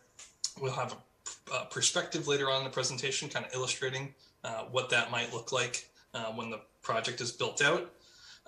Spyglass Hill across Pond Street is up above us approximately 40 to 45 feet, but also buffered by a good amount of mature vegetation. Next. Just a couple site context photos to familiarize yourselves with what's around the site. Matt mentioned the residences at Valley Farm, Putzamore adjacent to us on the Holliston line. Up the street further, there's also some single-story strip malls, Restoration Place, and Shaw's Plaza. Next. Site overview. Again, Matt did a great job of kind of giving you guys the tour. We're adjacent to the senior living facility and Putt-Putt. We do have 2 entrances off of Pond Street accessing into the project with a band of parking around the perimeter of the building. We've come up with a kind of a C/H shape building here that fronts its primary facade onto Pond Street with some public terraces that are associated with the commercial spaces and some open space and drop off in the front, providing a further buffer. Next. For site access, we do have our main entrance right at the front and center of our building with a generous drop-off area. The commercial space is on the left-hand side of the property, highlighted in the second left-hand large red and yellow star, with a bus shelter also proposed at the main entrance along Converse Way. And we are, as Matt mentioned, providing access to the Putzamore site as well. In the back side of the site, we do have our dumpsters for trash, some snow storage, and a dog park. Next. For the larger green open spaces, along the landscape buffer along Pond Street, we're, as Matt mentioned, continuing to bolster the screening and vegetation. We're maintaining the mature landscape at the back of the site along Meeting House Path, as well as adding some more trees and landscaping to our neighbor at Putzamore. We have proposed a landscape plaza that's associated with the commercial space outlined in the purple and highlighted in the yellow. And then the 2 larger green areas there are our major green open spaces, one allocated for the front entrance of the building, and one is more of a private space that Matt mentioned is where we can have some courtyards and barbecues and grills. Next. Site landscape plan. I'm not going to go into too much detail here, but we are proposing some site signage at the entrance of the building along Converse Way, a mixture of plantings, some flowering trees and typical trees that you would see everywhere else. I think the important thing to understand is we are lushly vegetating around the building, making sure that we don't have a ton of exposed site. Next. Our floor plates are pretty typical here. On the left-hand side, you can see this is the ground floor plan. The central part of the building is where we come in with our main entrance. All our lobby, leasing, and amenity spaces will be off of that space, which continues through to the back public, private courtyard space. Mixture of 1s and 2s, as Matt mentioned. The building stacks as it goes up. Next. But we do start to set back along the front along Pond Street to provide some interest in varied scale and elevation. And then we are proposing to screen all the rooftop equipment, either with a slight pitched roof or a parapet or screen walls. Next. This is a view looking from Pond Street, looking a little bit south, kind of towards the Holliston line. You can see what we've done is divided the building up into kind of 3 pieces, 2 ends with gables and dormers and bays, with a central kind of flat roof portion. We're articulating the facades, as I mentioned, with the larger gables and dormers, and adding some balconies. There's a mixture of materials on the project. The end will kind of get in a little bit more detail, but it's a fiber cement lap siding, brick, and windows are most likely going to be vinyl. Next. Front elevation, again, what we've tried to do is step the project from the 4-story massing at the back bar forward down towards Pond Street with these articulated facades and gable ends. Next. This is the view looking at the main entrance to the project. On the left, you can see the corner of the bus shelter in front of you with the commercial plaza and the commercial space there with the optometry signage is the front-facing commercial space, kind of anchoring the end of the project adjacent to the other commercial spaces, the putt-putt golf. We are proposing to provide brick at the ground floor elevation at the commercial space, which will then also continue on to the main bar of the building. Next. As I mentioned before, this is the view looking from the Ledgmere condos. The trees are modeled appropriately for height. They're actually probably a little bit lower than they are in reality. We just want to give you guys a sense of what you would actually see from this side of the site, since it is such lushly landscaped and densely landscaped with the mature evergreens. At the most, we'll only be seeing the top floor of the ends of our wings of our building. Everything else will generally be blocked out. Next. Here is our proposed siding materials. We have a mixture of lap siding, either 7 or 7-inch exposure or 4-inch exposure. We might do a little bit of variation. We're sticking with some classic colors with Arctic white, Boothbay blue, to highlight some of the end gables. We're looking to do a board and batten type finish, as well as maintaining that board and batten for the attic story on the middle bar. The middle bar will also have 3 stories of brick. We're proposing to do a gray with some color variation in it, as well as some asphalt shingle roofing, most likely a darker to lighter gray. I think that should be it. Perfect. Well, that concludes our introduction to the project. We're more than happy to answer any questions that the board may have about what's been presented in front of you today. Great, thank you. Thank you to all the speakers.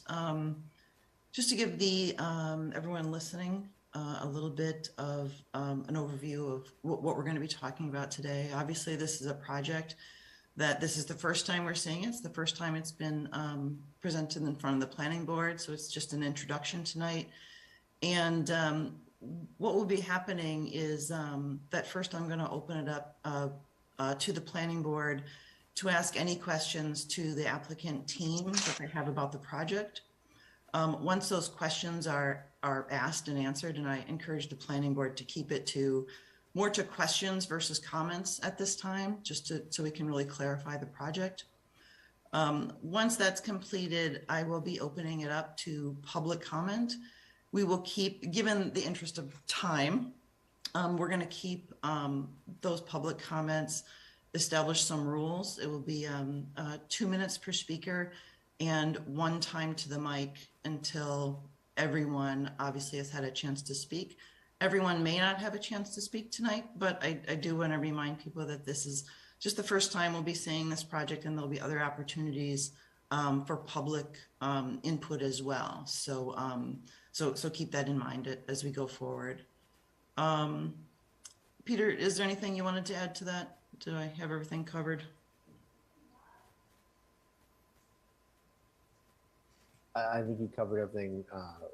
Covered everything I was going to state. Obviously, there's a lot of statements and information that were just obviously put in front of the planning board and also the public. But I will say, if there's anybody that has any deeper questions or would like to a better understanding of the project or details concerning the project, I'm always happy.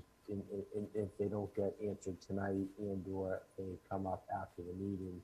I do work in town hall every day, and I can be contacted by email and by phone. And so I am available to help answer all questions and concerns that may come up. So as Jerry stated, I think it's appropriate to open up comments from the planning board at this time. Planning board members, if you have questions, please feel free to step forward. Residents, if you already feel like you want to speak, feel free to raise your hand. And then when we get to that portion of the project, we will start opening it up to public comment. So any members of the planning board?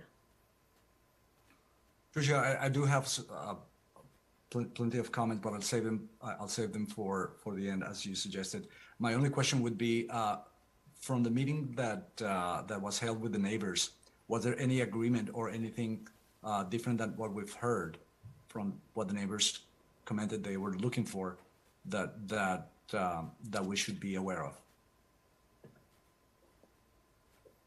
Just to go back to that slide of the site plan.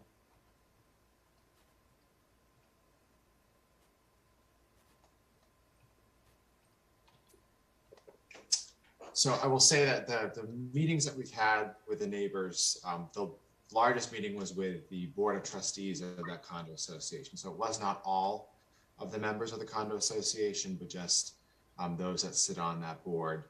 And the biggest concerns that I took away from that meeting with them was the connection that at first glance looked like a vehicular connection between Converse Way and Meeting House Path. But with a little further investigation of the plans, it does show that there is a very clear separation between the two.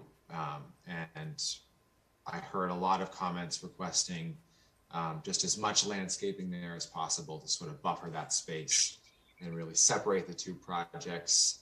And that's kind of our goal with what we proposed here. I did hear some concerns about overflow parking currently for Putz and More. On Meeting House Path, people cutting through. And I think that it's fair to say that we'd want to help stop that anyway. And if that means not having a walking trail there and just being fully landscaped, then we're fully committed to that, but wanted to leave that decision to the planning board. Thank you. Any other members of the planning board who have a question? Yeah, so this is Lakshmi here. What kind of traffic study was done the impact on traffic on that street because of all the other commercial properties that are next door. There's usually a large impact on traffic already there. So adding 129 units, what impact is it? 120 units. What impact is it going to have traffic on that area? If I could, we do have a full traffic study from MDM Traffic Associates. There were no alarming statistics based upon the level of service that exists now on Pond Street and what is to be expected with the new work. However, probably I'm assuming there'll be a meeting associated, sort of targeted towards circulation, traffic, and parking that I'll probably reserve and let our traffic associates discuss that in more detail. But they have done an analysis that you're looking for, so we will be able to provide that. Okay. And I also just one or two questions before we open it up. The first one is in regard to the commercial space. If we have 180,000 square foot building and we have just over 2,300 square feet in commercial space, and we're talking about the goals for the Pond Street Overlay District and, as presented, one of the big things in there, obviously the first thing on the list is economic development, and it talks about commercial properties. So where did that decision come from that 2,300 square feet is enough for a project of this size, which is a gateway project as it was described? Where did that number result from? Quite honestly, we spent a lot of time analyzing the economics of this project. And given its location, it is not an ideal retail location. It is not going to get foot traffic. There's no other associated retail. So when we took a long, hard look at it, we didn't think any significant retail would be viable. We've had some experience in town.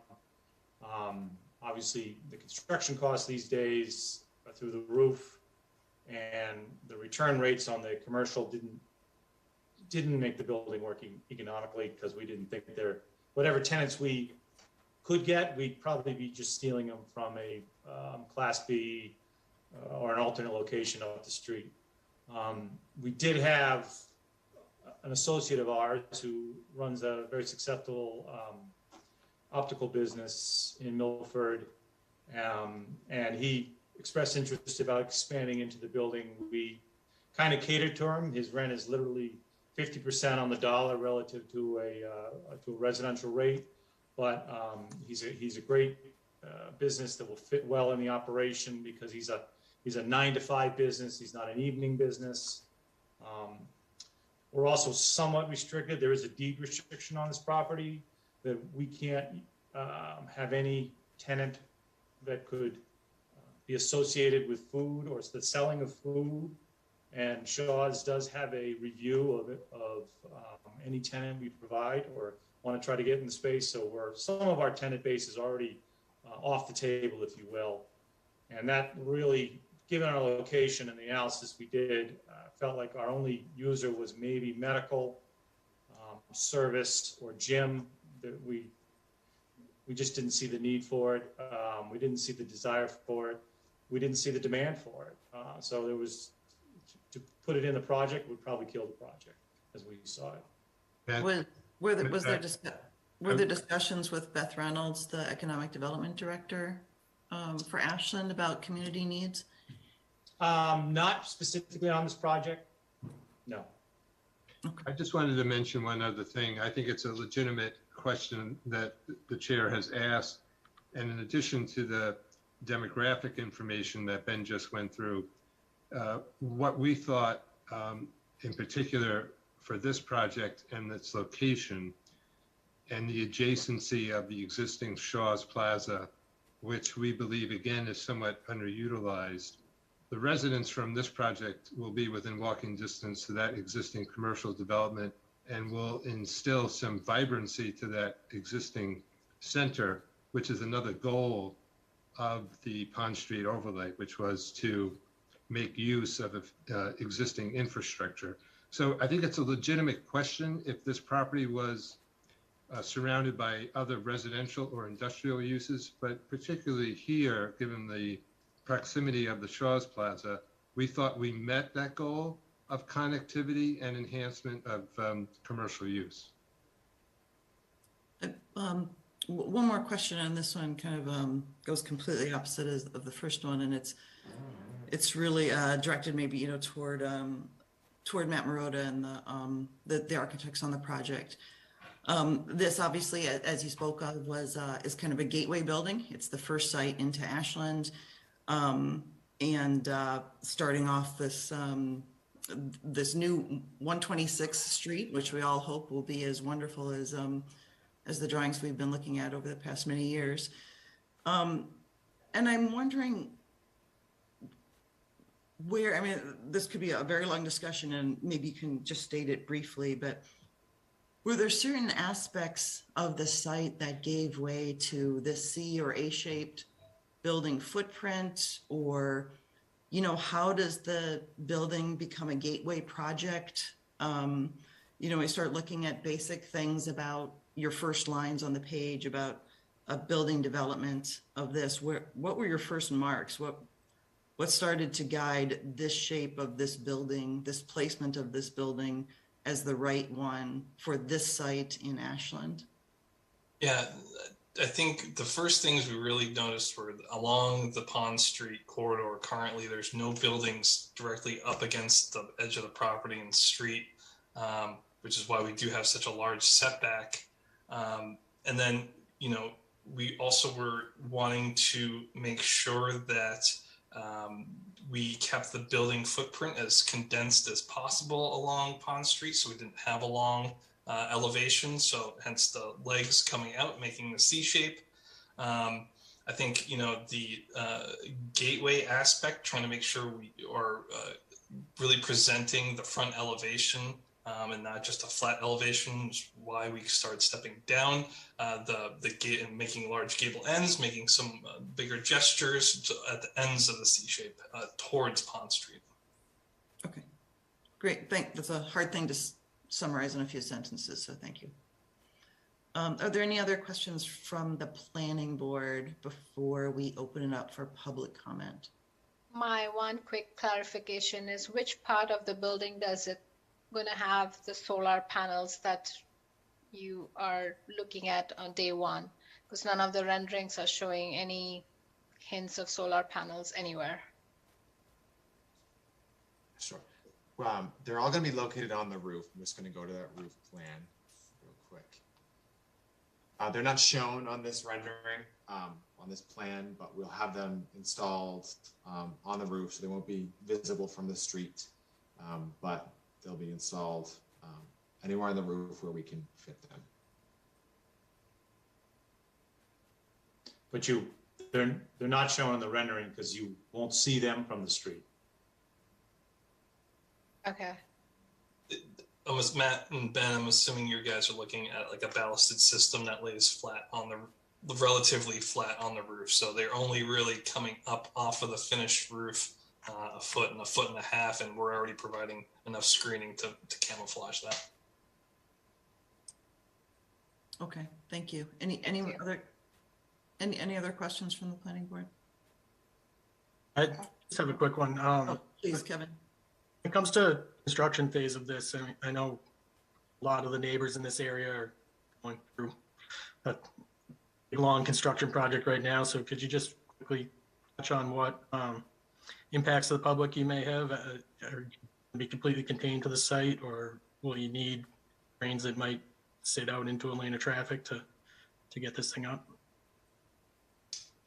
I can speak to that. It's actually a fairly easy site to work because it's been 100% disturbed. There are some fill piles that would have to be removed, but there's no underground parking, so it's not a deep excavation. The building sits about 2 feet higher than the street. So being a square, level, non-forested lot right now, it's a fairly easy site to control. As part of the Pond Street overlay, they're already resetting the granite curb entrances, and we're matching those. So we don't really have your typical erosion problems. Converse Way is built. It's a 40-foot wide, full road that nobody uses now. So we can contain ourselves on the 4-acre site fairly easy. Using the existing curb cuts, honestly, I don't know the status of where we will be vis-a-vis the balance of the Pond Street overlay project. Seems to be going on for a while. So it might still be going on when we're there. But we did confirm that everything they're doing and or not doing will not conflict with what we're doing, including meeting with DPW about some water line actually already loops completely around the building, a 12-inch main.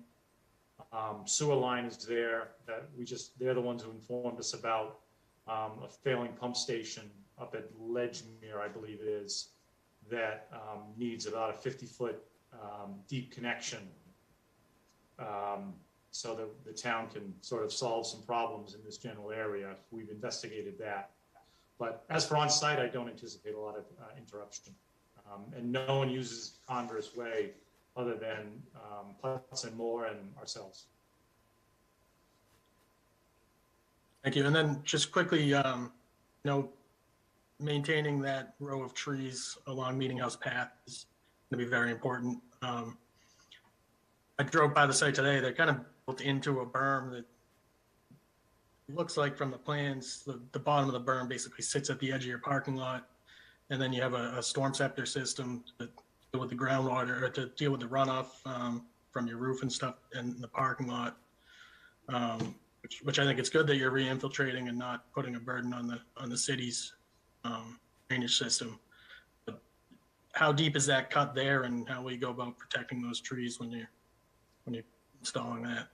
I did have an arborist out there, and he said because of the nature of the trees being elevated, it basically gave them quite a bit of a surface root and not as much deep root. And we have a relatively high water table. So his theory was that those roots are going to be relatively tight to the trees themselves. That's not there's decent gravel on the project, but a relatively high groundwater, which means your root systems aren't too expansive at that point.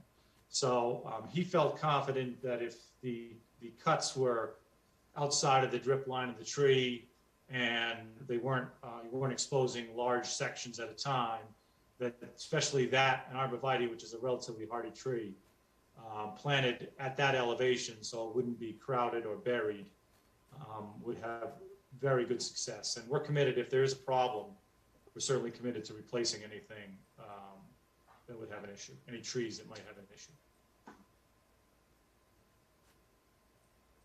All right, thank you. If there are no further questions from the planning board, I would ask, I assume, Emma, to let us know who from the public is first in line to speak, and just a reminder to the public that we're doing 2 minutes each and 1 time to the mic and for tonight, and then we'll continue obviously discussion on another day. So Emma, I will turn it over to you. Thank you. I'll invite Mark Dissoni to unmute. Okay, and again, excuse me. Again, good evening, and I have seen Pond Street finally coming alive for economic growth that is in the future with this project, and I am so happy that it is about time, because we went through a charrette something like 10 something years ago, hoping stuff like this would come through, and this is when I started really getting involved in the economic sort of things.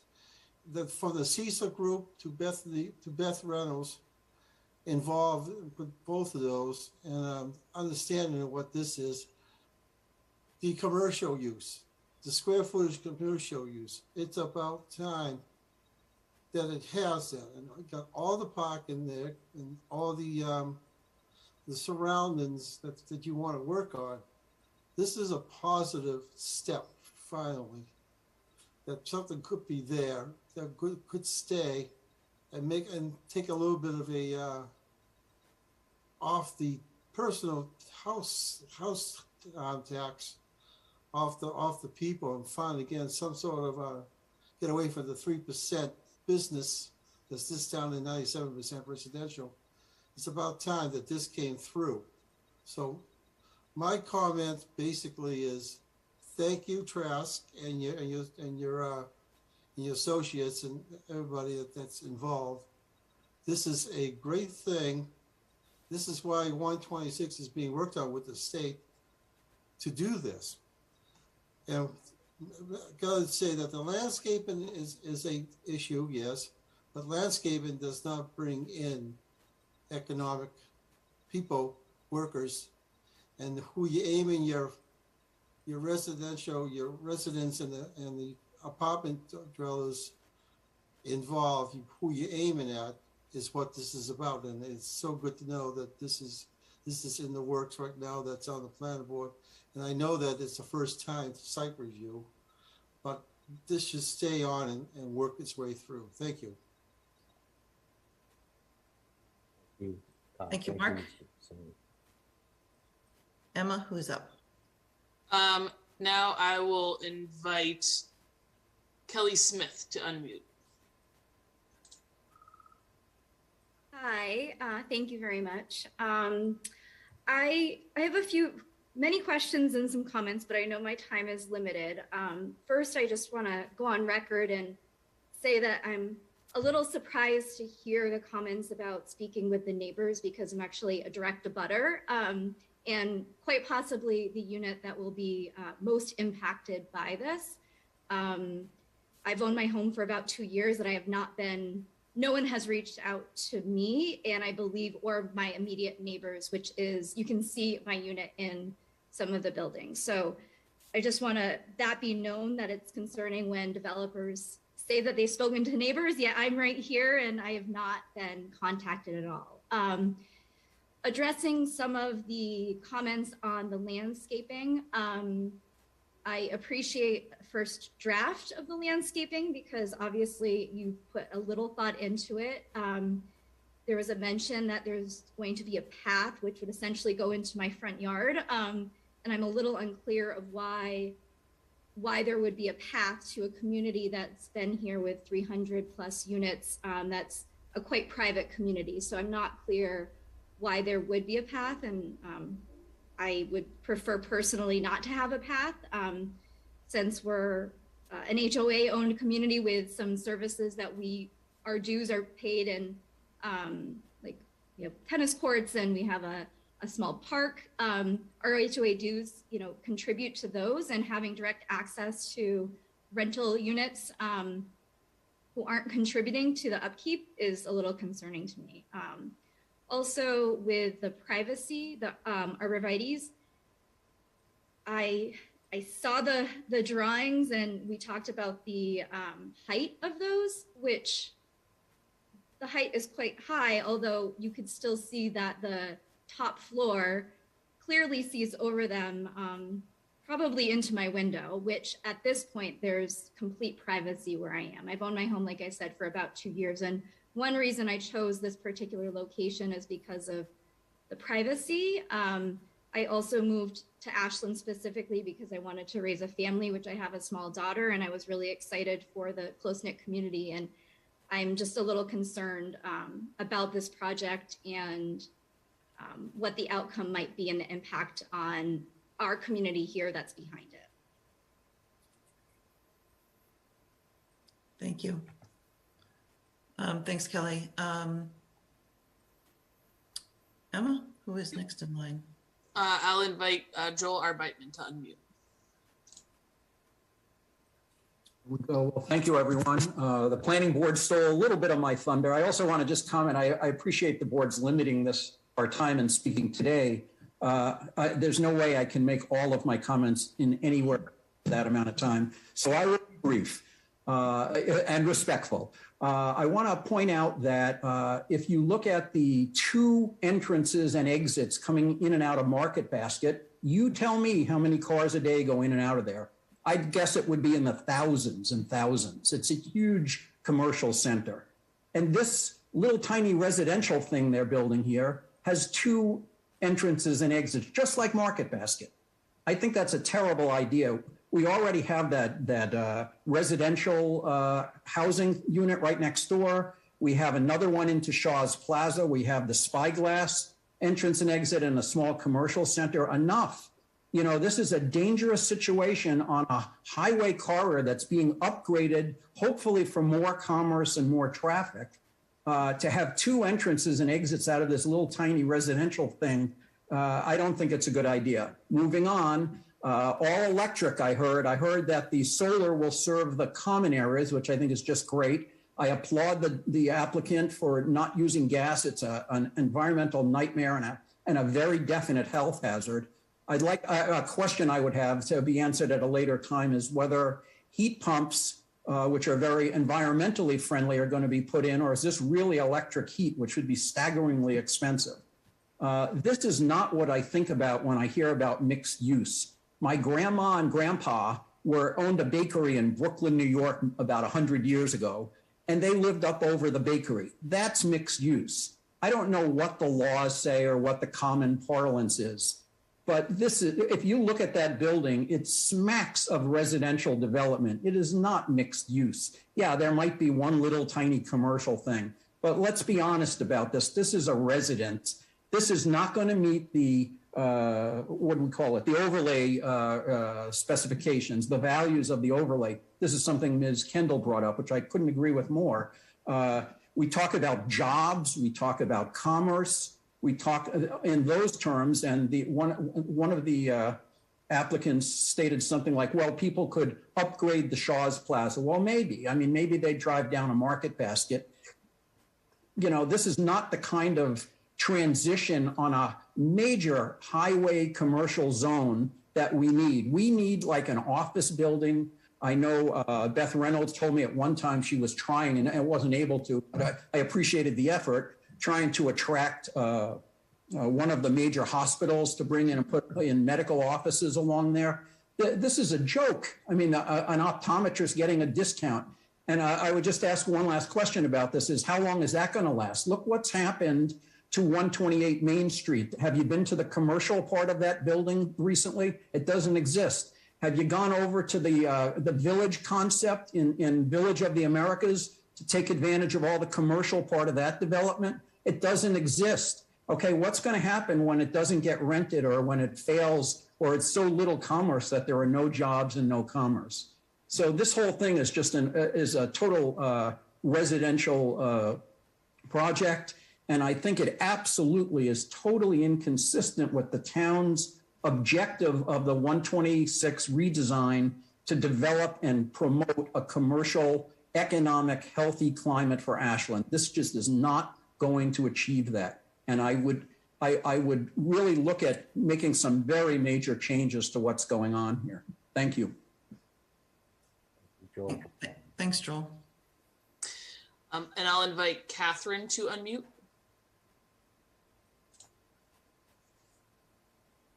Hello. So I'm somewhat echoing Joel's, but I want to just step back and ask the planning board to make sure that you represent the voters when evaluating this.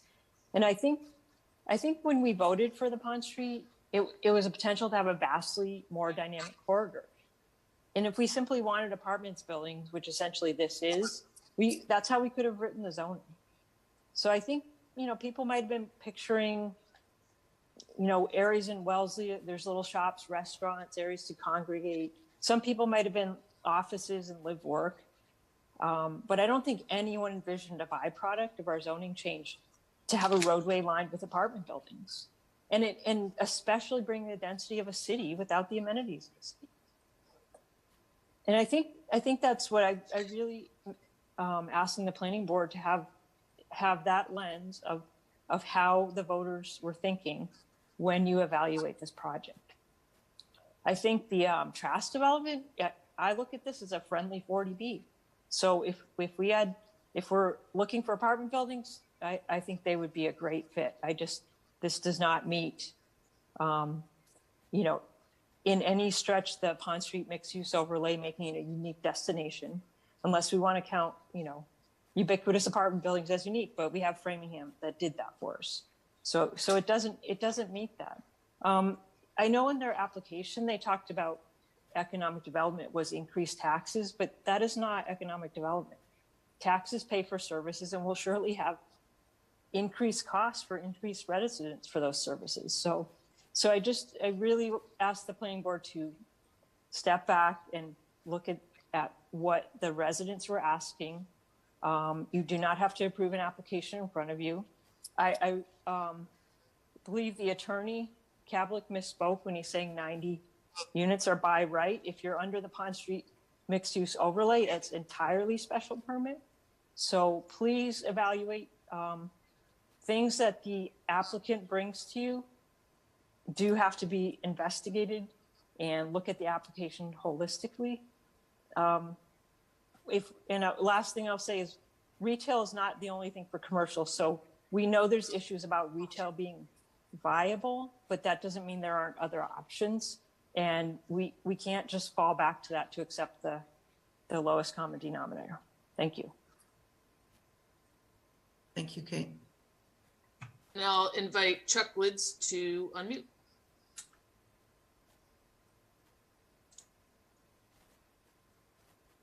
Oops, sorry, Chuck. I think you muted yourself. Sorry about that. There we go. I am the vice chair of the Sustainability Committee, and I want to say how pleased I am that this is going to have solar and will be all electric. That's absolutely wonderful. Two concerns. One is, are you going to have charging stations for electric cars? We're going to see more and more of them, and particularly for apartment buildings, that's very important because, you know, I can charge my electric car in my garage, but you can't do that in an apartment building unless you build that in as a part of the plan. The other thing is, I've been told this area was clear cut, not that it wasn't not forested. Is that true? Does anybody know? Chuck, town planner Peter Magic speaking here. I believe that is true. I've worked in the town for 2.5 years now. The previous or the owner of the property right now is the Fafford Company, and it's to my knowledge that the Fafford Company has used this property for the last few decades in the area to dump gravel and or other dirt and debris from other local projects and or projects within the regional area. So I do believe that all the trees and or greenage foliage that you'd see on that site is just growth that is coming up from debris piles. While we're stopped, and I'll let you get back, Chuck, to the question, but if Mr. Stevens wants to answer the question about the electric charging stations, and also a question was about ground source heat pumps, since we're talking about sustainability. Sure, it was actually in Matt's presentation. We do have, I think, 7 or 6. So we have 6 charging stations in front of the building right now. And to answer, I think it was Joel's question, yes, they're absolutely heat pumps. We actually built Ashland Woods with heat pumps. They were very effective in apartment use because there is such a, with an Energy Star rated building, you don't need that gas demand, that heat demand from gas. So we have no issues with condensating hot water heaters and heat pumps for those units, and we plan the same here. And this will even be at a higher level of energy rating than Ashland Woods, which was now 6 or 7 years old. Thank you. One other note, there might be a couple of trees. There was some, a lot of scrub has regrown. It's probably been, I think there might be some quick growing poplars in there that 10 to 12 inches, but for the most part, there's fill piles scattered throughout the lot. Chuck, did you want to continue your question? You're good? Okay.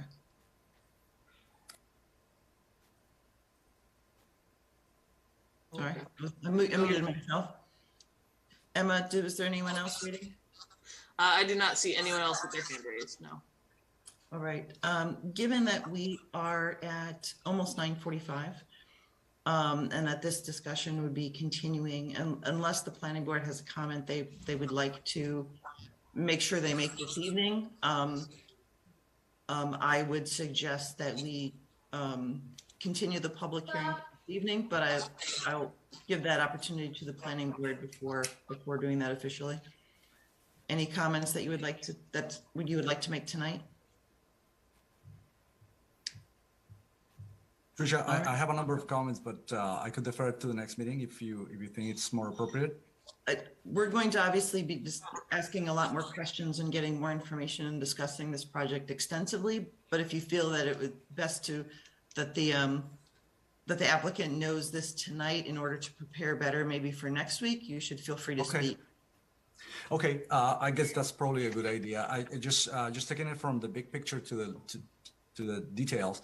I especially after listening to all the public commentary, there's a lot to be happy about and a lot to be concerned about with this project.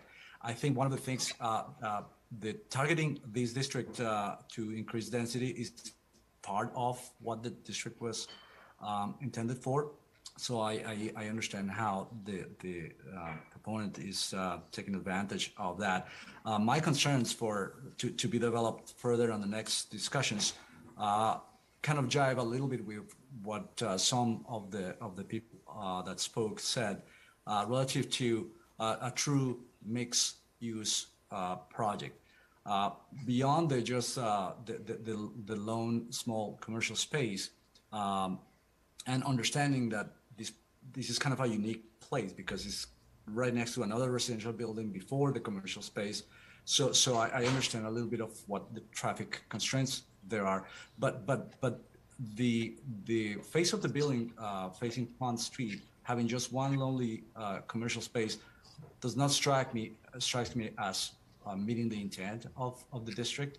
I think the vitality should be part of what the first project does to this corridor. So it's something to be to really be discussed carefully, especially when somebody said there's other potential uses that's just not a food establishment or other type of use. I don't know, maybe co-work with the people that would live there or what have you. It's something to be considered.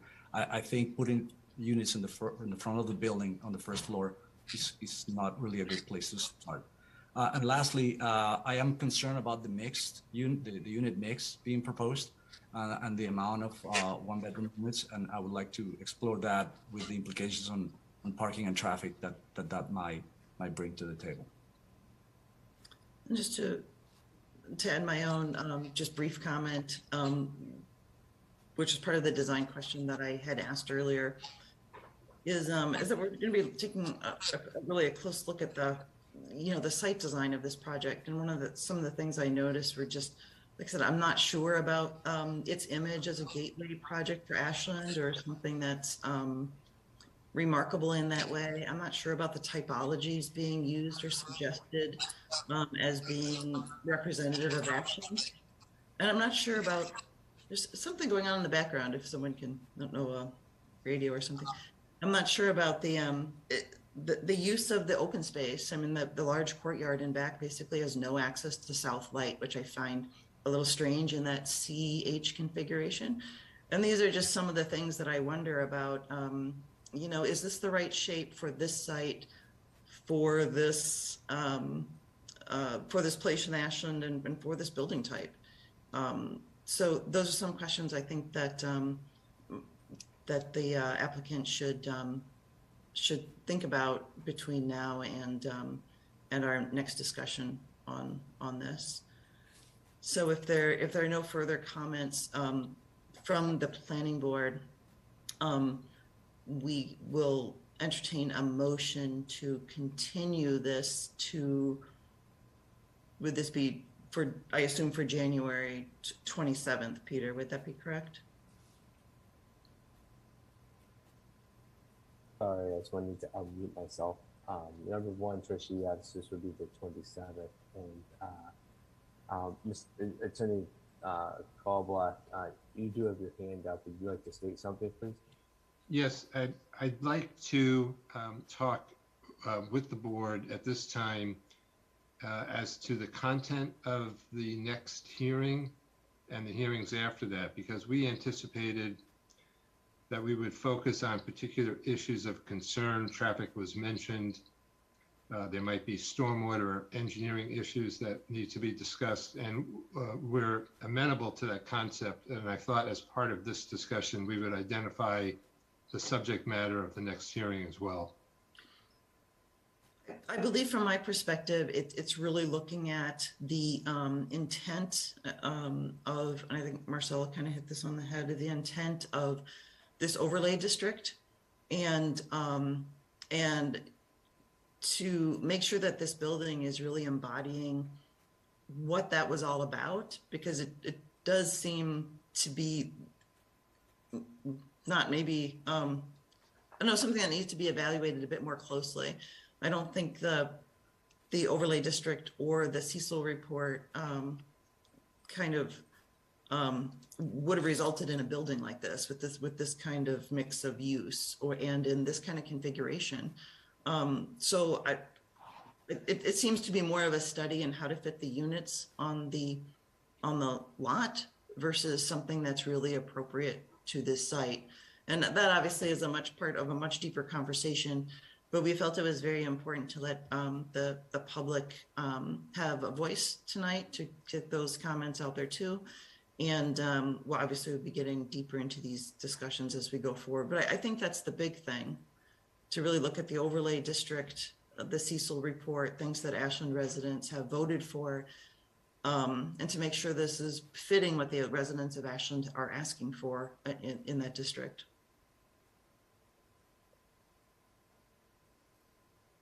So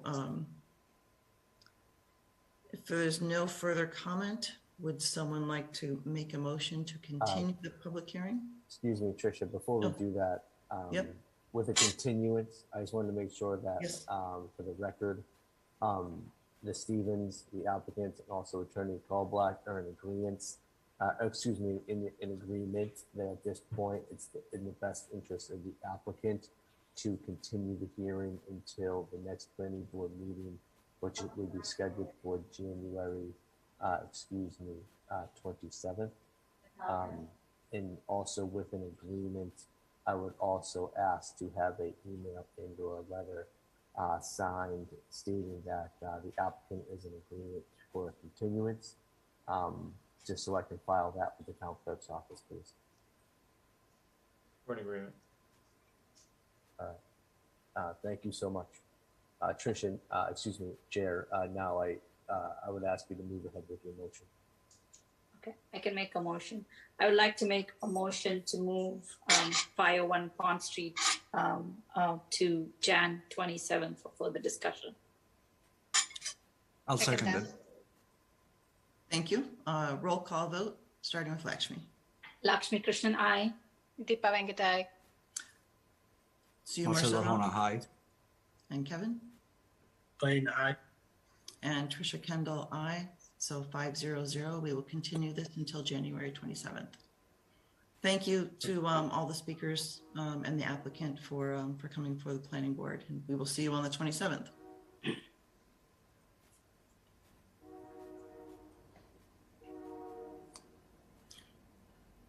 At this time, I believe Peter is sending a text to Anna to ask her to rejoin the meeting.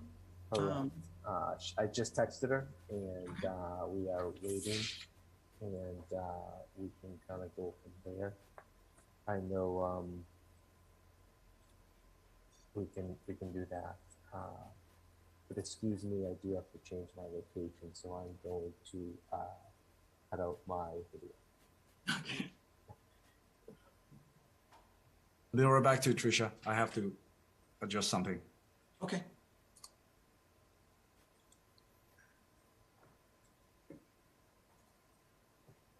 It's still early. They can't be getting tired already. right? Deepa, Lakshmi, I mean, we're just getting started here. Just got started here, yeah. No, rookies, they're amateurs. We can't go to bed yet, come on.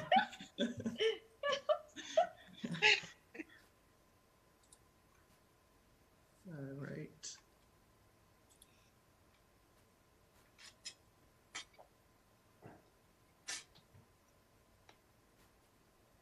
And I do see that, well, maybe it just stopped. There was someone with their hands raised. Do note that we will have more public comments on 501 Pond Street in the meetings to come. So don't be dissuaded.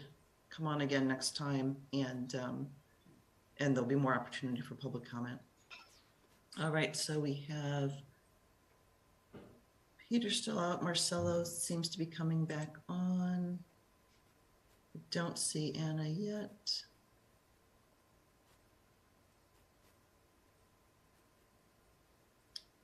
Marcelo, are you actually on? Anna's joining us. I just called her. Yes, I am, Tricia. It's just Okay, my internet was looking a little bit. Yep, no worries. I could see your name, but I couldn't see you, so I wasn't sure if you had Yeah, gone no, on. I had a problem with the signal. I was getting almost disconnected, so I wanted to make sure. Okay. And it sounds like Anna is getting back on.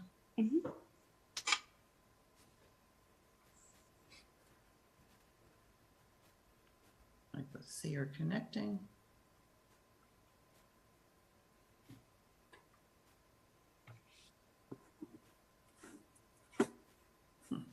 Hey, everybody. Oh, there you are. Okay. So are you coming on at the bottom of my screen and then you reappeared someplace at the top of my screen? And it looks like Peter's back on as well. So we have a full house once again. Joe, you have your hand raised. Is there something? I do, Madam Chair, and I was looking at the time. I was wondering whether or not your committee has to do the same as the select board and request extending your meeting past 10 o'clock. Oh, I don't know. We regularly go past 10 o'clock. Yeah, We do too, but we have to take a vote. I wasn't sure if you had to do that or not. I do not know. What We don't have any. We don't have any procedure like that. We've just done it. Okay, I just don't want to have an open meeting law violation, filter down and throughout. That's all. Yeah, no, thank you, Joe, for the heads up. The planning board, we've just always trucked on, but okay, I don't know if that's an Ashland requirement. I've never come across that. So okay, but, I know our select board does. That's the only reason why I asked. Okay, I'm sorry. Sorry to interrupt. Thank you, Madam Chair. Nope, no problem. Peter, do we need to take a vote on it, or should we just keep going? I think we can just keep going. Okay. If you would like to for insurance purposes, we could take a motion, quick one, but to continue on. But I think we don't have to. All right, let's just go on. Yeah. So, okay, next item on our agenda is the discussion and appointment of Design Review Committee candidate Hannah Stein, who is with us tonight. I have also invited members of the Design Review Committee to tune in if they can. So I believe a few of them are here. Kathy Rooney is here. Bill Novakowski is here. If there's anyone else is here and I'm missing you, let me know. Hannah is applying for one of the associate seats for the Design Review Committee. So that is the seat where we will discuss for her tonight. And Hannah, if you want to, could you just take 2 minutes and give us a little bit about your background? Sure. Can everyone hear me? Yes. Okay, great. So basically, my background was over 20 years working with different architectural firms in Boston, including Ad Inc., Childs Bertman, Sekaris and Casandino, and Morris Architects in a marketing role, but also involved very strategically in creating and presenting presentations for major architectural projects. I then, when I left there, started my own graphic design business working with similar industry, architects, constructors, and engineers, doing a variety of projects for them, including corporate identity, signage, brochures, direct mail, pretty much whatever anyone needed. And I eventually phased out of that after 15 years when I had my 2 children in quick succession and spent several years being a mom. And then when I came back into working again, I kind of had, things had changed. So I kind of had to reestablish myself. And so now I own Ashland Reiki and Wellness Center. I am a Reiki master, and I also have a gift shop at 54 Front Street in the Masons building, which we've been there now for 6 years. So it's going pretty well, and we're getting to know many people in the town. And based on my background and what I'm doing now, I was motivated to want to offer something to the town, originally in a full position, but since I just have had some staffing issues, I did speak with Tricia about coming on in the associate position at this time and seeing where that leads. So I'm very excited about doing that, and hopefully that happens. Thank you, Hannah. I'd like to open it up to questions from either the planning board or the members of the design review committee who are also here tonight. Anyone can feel free to ask a question, and I will just open up the floor. No. Oh, Kathy has a question. Well, I don't have a question. I have a comment. Okay. I went down and met with Hannah a couple of days ago, and we had a great conversation. I think she'd be an excellent fit for us. I'm excited that she's a graphic designer and she's got the experience doing the other architectural work. So I think it'll be very helpful for our committee. Thanks. I enjoyed our meeting as well. Great. I would ask Hannah, hi, my name is Marcelo Arjona. I wonder if sometime in the past we crossed paths.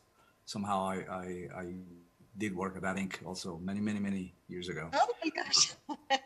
But anyways, I just wondered to know a little bit more about you, since you have the experience of working with architects and knowing what to look at and what have you.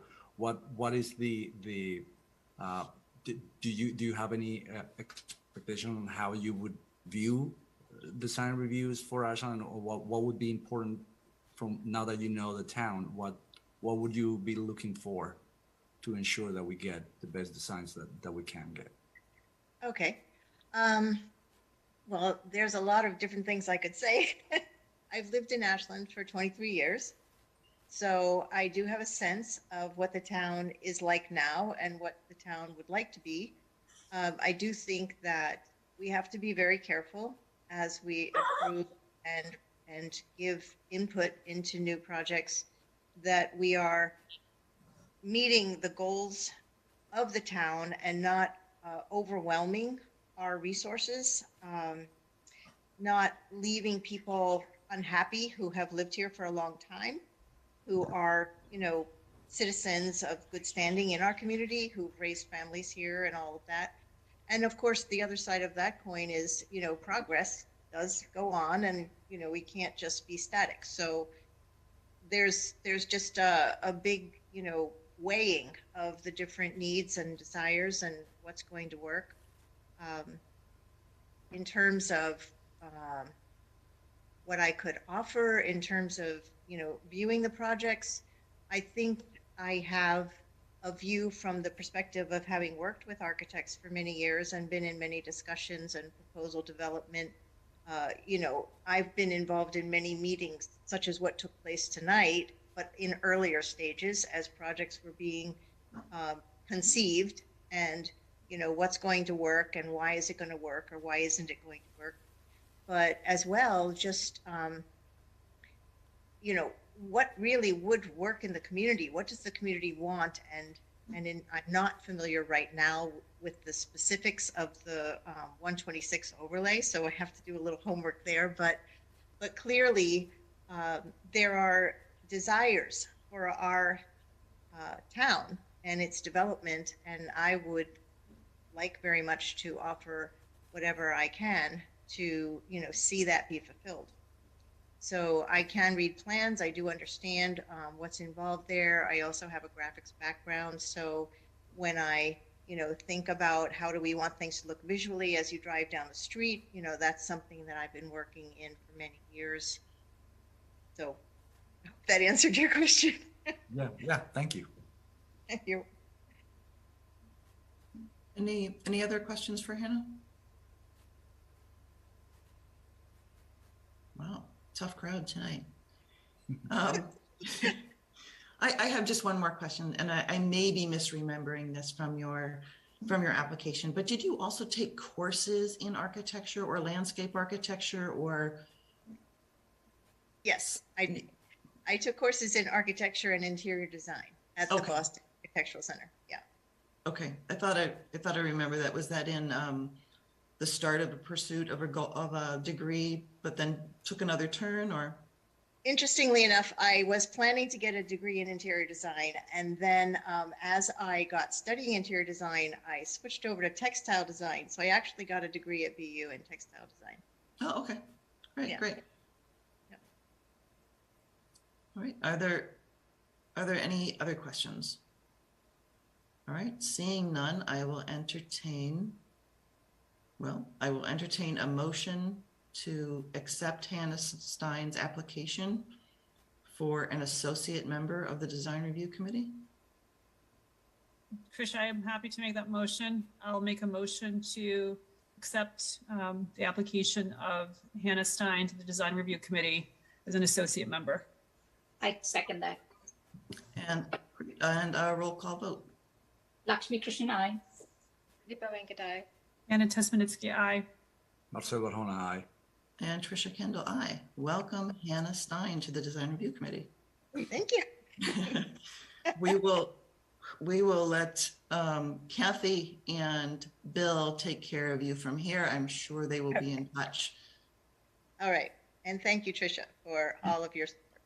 Well, thank you very much. We're happy to have your application and happy to have you on board. Great. And Hannah, you have to go get sworn in by the town clerk, I think. Oh, I do? Okay. So I have to make an appointment for that, I take it. Yeah. Yes, and Hannah, welcome. So welcome. I've been in your store as well. But yes, I can be in contact with you in the coming days, myself and or Emma, to explain the next steps. Great. So thank you. welcome. Thank you, everyone. I visited yesterday, but I missed you. So we will continue on. Okay. All right. Good night. And good night. So what we have remaining on our agenda, people, are some committee assignments, a schedule review, and meeting minutes. Just letting people know out there if they're excited about such things, please feel free to keep tuning in. If not, don't be offended if you leave. So next on our agenda is assignment of a sustainability committee representative. This is something that's been going on a few months. The Sustainability Committee would love a representative from the planning board to sit in on their meetings and to help them progress toward their net zero goals.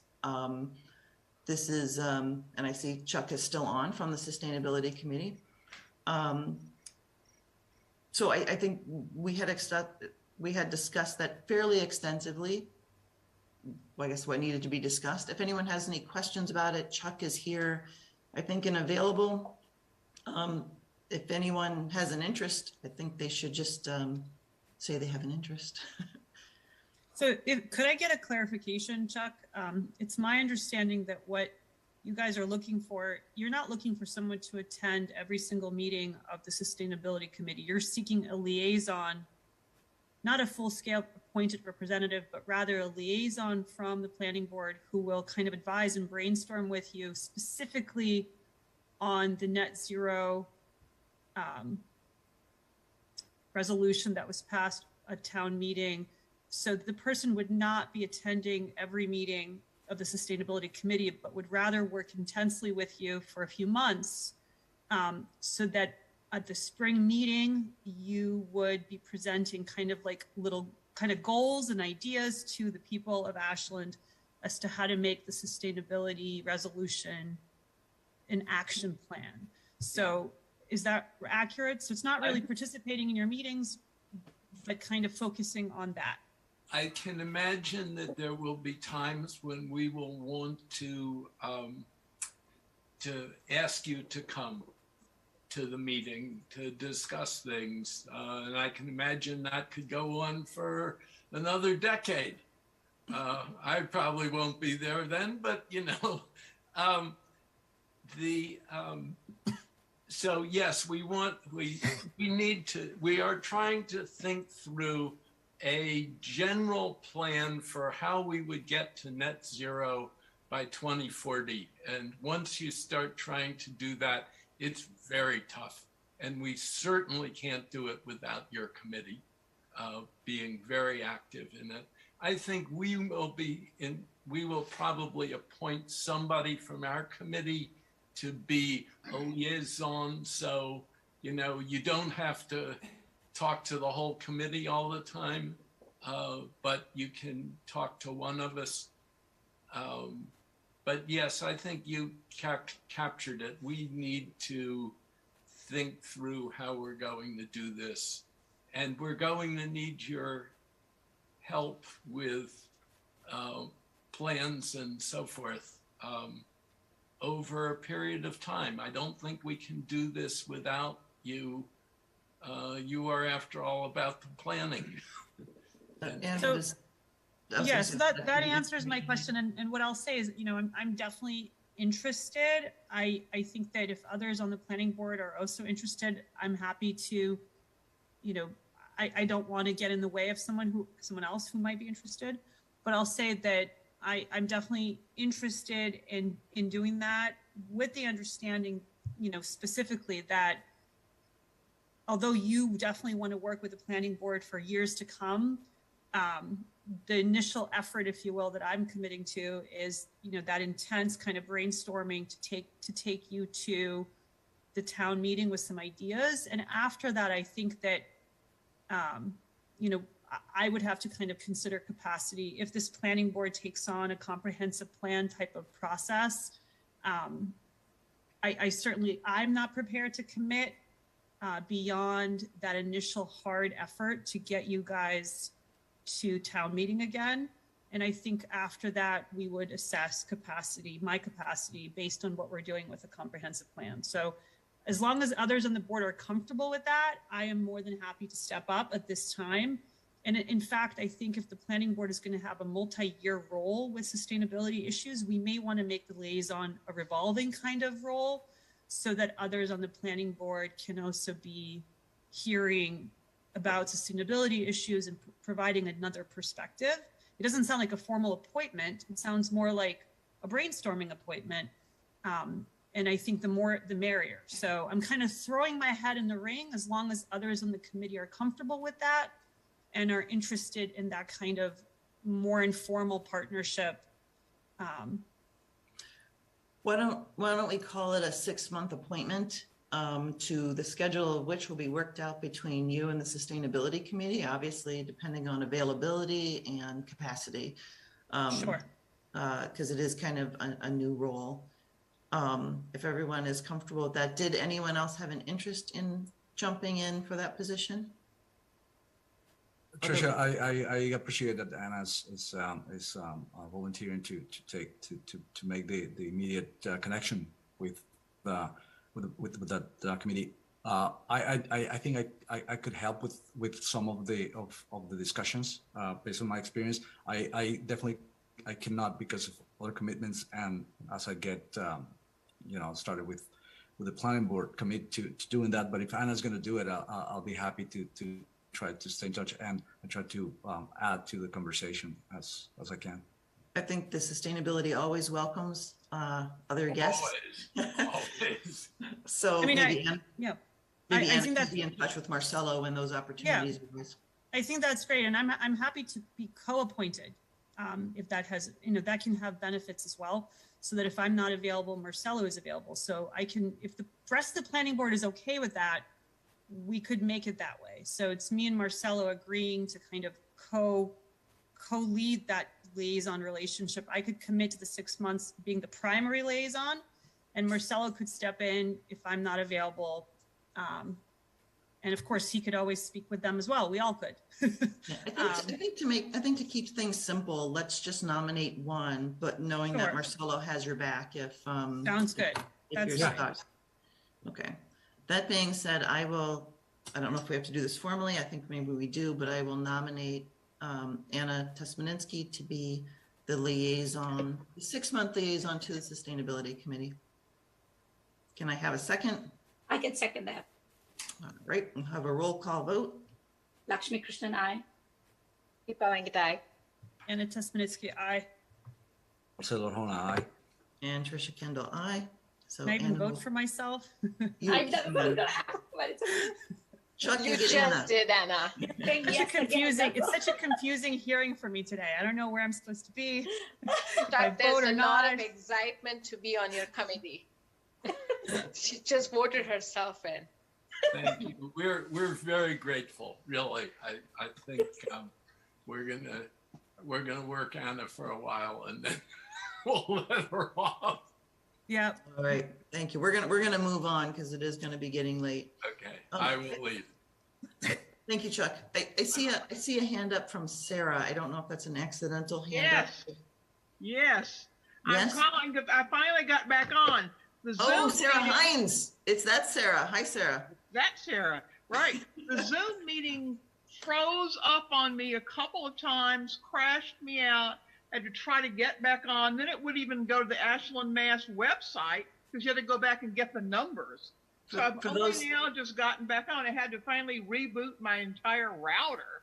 I don't know if there's something wrong with the Zoom thing. I don't have I these am- problems otherwise. Yeah, I am sorry. For those of you who don't know Sarah Hines, she is a local architect who was also one of the founders and designers of the Design Review Committee, and was a participant in that until just a few years ago, I want to say. A year ago, yeah. Yeah. So, Yeah.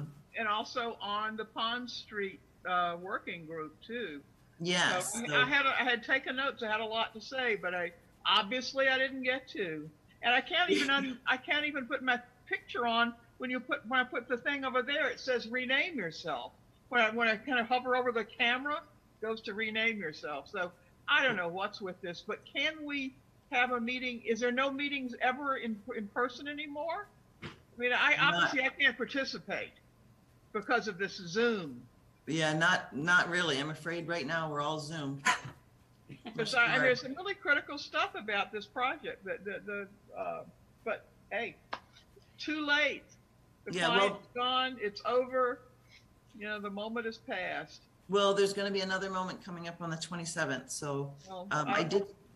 Yeah. So please. I've done other Zoom meetings, but this one was from just not working. Not working. I don't know if anybody else had the same thing happen. But the person that was talking, suddenly it just froze. I think that does happen, and you just need to try to get back on again. Again and again and again, and then it wouldn't Yeah. even go to the website. So it's like I just made nuts by it. So I don't know. Anyway, yeah, there's a lot to be said about this project. Not the. Yeah, and I'm sorry, we can't go there right now, Sarah. 'cause I we- know. I think I'm. But if you can touch base with Peter or myself, we'll try to make sure you can get hooked up in easier next time. Yes, Sarah. I'm happy. I still work in Ashland, and I haven't seen you in a long time. But I am happy to help you with your technical issues, and also if you want to grab a cup of coffee, I am happy to do that as well. In person. In person. Yes. All right. So that said, I'm sorry, I'm going to have to push things forward. We're next looking to the CPC, the Community Preservation Committee. This is the committee that Joe was on, and they are anxiously waiting for a representative. It is in this case, it is in the bylaws that the CPC has a representative from the planning board. They meet once a month, and Joe had given his explanation, and actually we had the CPC here to talk about that as well. Did anyone, was anyone interested, and I guess I'm particularly looking at Lakshmi and Deepa, were your schedules allowing you to step in on that?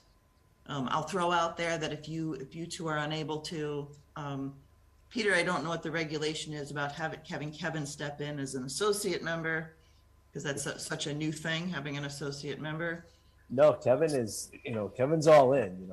I think Kevin is a member of the board, and if he wants to throw his hat in the ring to CPA, he's more than welcome to do that. But I will end at that. I just didn't want to throw anyone into too much too soon. Planning board can be a lot in itself. But let me know if you don't feel that way. Otherwise, I was looking first to Deepa and Lakshmi to see if you had capacity for it. If you don't, I will step in myself, but I wanted to give you guys the opportunity first. Yeah, currently I don't have capacity, Trish. Okay. Me too. Even if I had, my first interest would have been sustainability, but I think I would pass it for now. All right.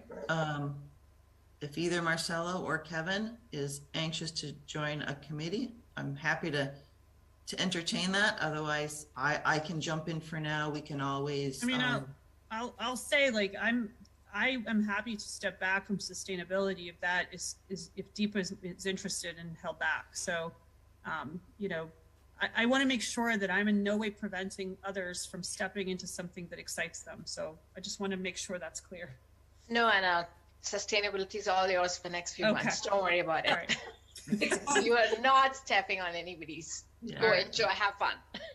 I think she was saying that she was kind of booked, but if she wasn't, she would have stepped up for sustainability. All right. In that case, seeing no one jumping in, can I nominate? I will nominate myself to be the Community Preservation Committee representative until such a time as I get frustrated and demand that someone else take it, or someone says that they would like to take it. But it's supposed to be fun, and you get to give away money. So. Oh, okay. I second that. I second that nomination.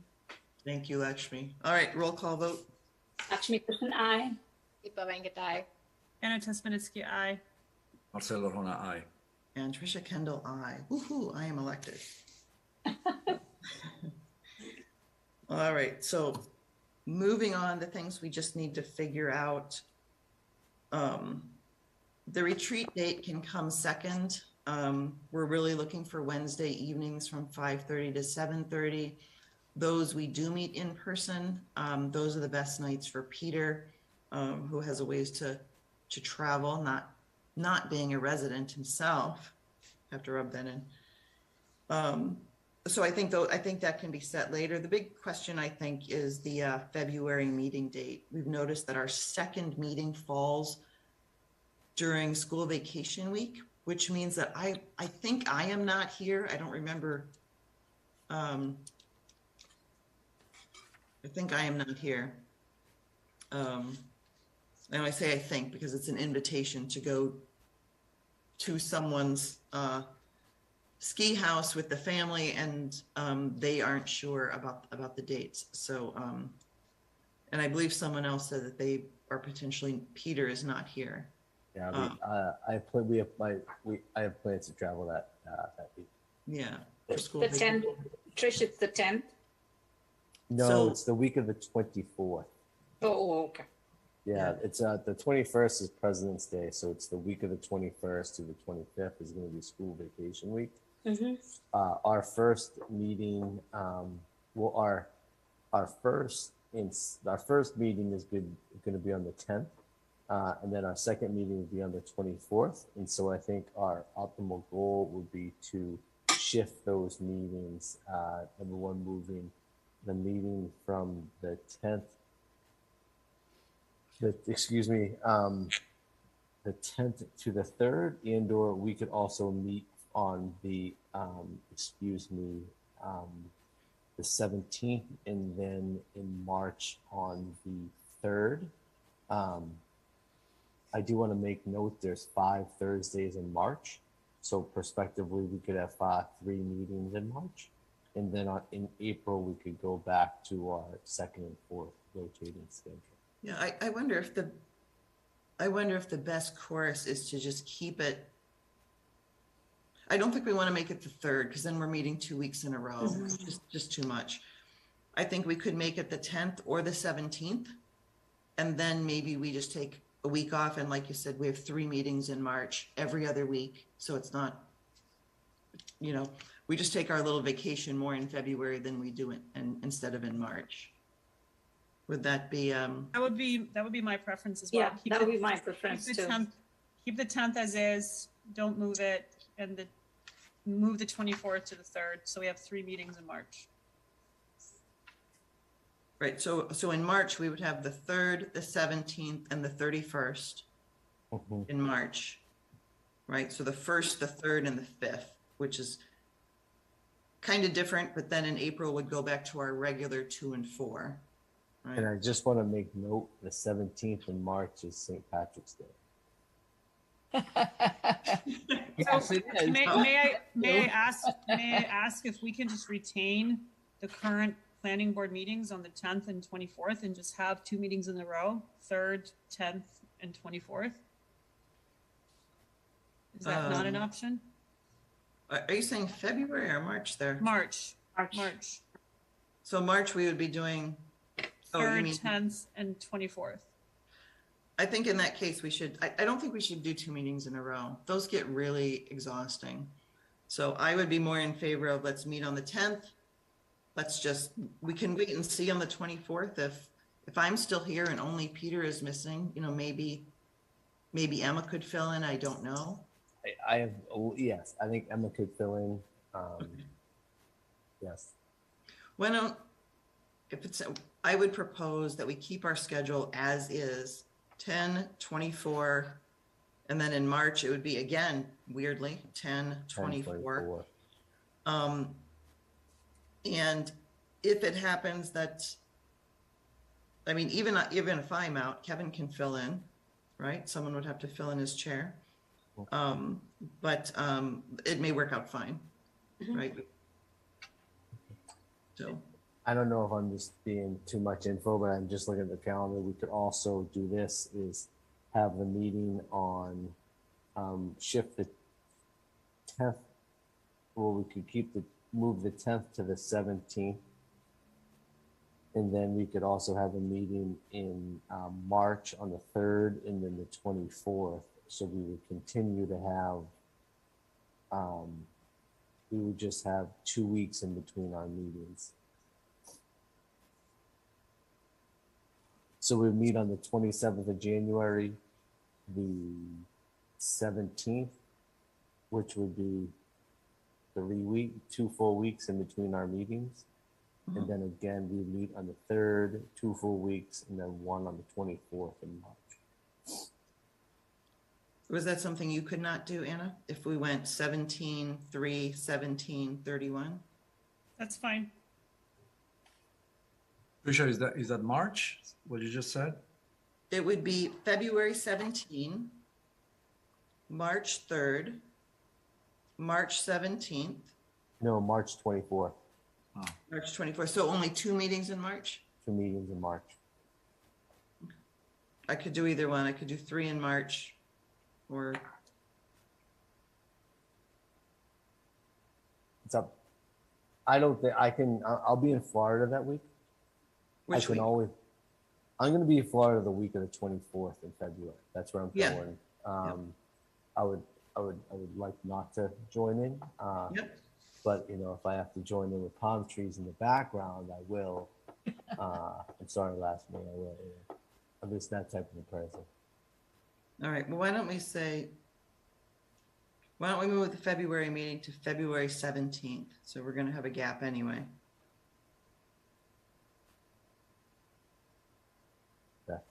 I don't think we need to. We could keep it on the 10th. But then let's keep it on the 10th. All right, let's keep it on the 10th. And then our February meetings will be February 10th. And then in March, The 3rd and the 24th. So effectively, we've gotten rid of a public meeting entirely and have not moved it anywhere, just so we're clear. well, that's why I'm wondering, Peter, why in March we don't do 3/17/31? Correct. And that would be my comfort level. I think we do need to keep a certain number of public meetings every year. And I think we need to find a replacement for that meeting. Okay. Is I'm everyone happy to okay meet with that? I'm happy to meet on the 3rd, the 17th, and the 31st. Okay. And any other problems with that out there? So 3rd, 17th, and which date for March now? 31st. 3/17/31 will give us the day that we're not meeting in February. Sounds good. So I think 17th, they said was a holiday, is that not true? It's St. Patrick's Day. So if you're one to go out partying on St. Patrick's Day, it doesn't affect me really. So. Okay. Okay. So our meeting schedule from now until the end of March is January 27th, February 10th, March 3rd, March 17th, and March 31st. Good?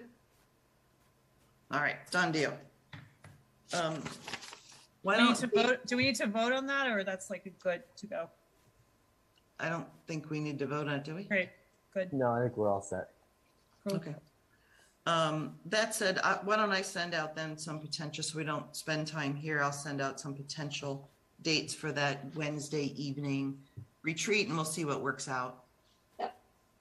Okay, I'll send out dates for that. That's something we can do online.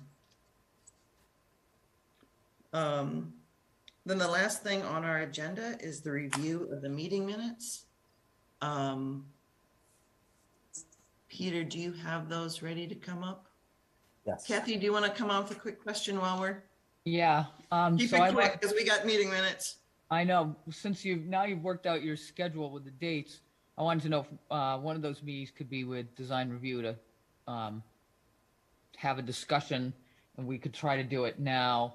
We could try to figure out what you all think that date might be. I would say I would assume, well, I hate to push it off. I would say maybe March 3rd, but it could be sooner.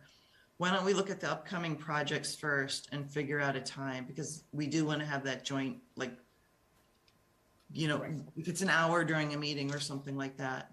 That's what I was thinking. Maybe we just do an hour, maybe to start with, because there's a couple of projects that seem like they're coming up. Maybe we do an hour on the 10th and maybe an hour on one of the March meetings to try to like up stuff. Yeah, that's I'm gonna play it by ear a little bit till we see what's coming up, but we'll keep that in. We'll make sure that's on one of those agenda items. So. Okay, well, I'm trying to plan so my committee can do some work and be ready. I understand, but I'm going to want to talk to Peter about what he sees coming up on our agenda, so I know when it fits the design review committee agenda. Okay. So, because if we have 3 public hearings on one night, we can't reserve an hour for design review committee. So right. that's the problem. So, okay. Okay. All right. Thank you. Thank Good you. night, everybody. Kathy. All right. So for this portion of it, I mean, does anyone have any administrative things that we need to announce right away? Because basically I'm going to let Marcelo and Kevin go because they don't approve meeting minutes because they weren't there and they don't know that they're accurate. Do we have any, usually we do board member and town planner reports. Do we want to do that before? Yeah, I thought, why don't we move up if there's any administrative matters, reports that anyone has, why don't we do that first? And then we'll let Marcelo and Kevin go so that they don't regret doing what they've done by joining us. And I mean, I would suggest that they may want to stick around to at least watch one set of minutes being edited just for experience, but it's up to them. I will let that up to them. Yeah.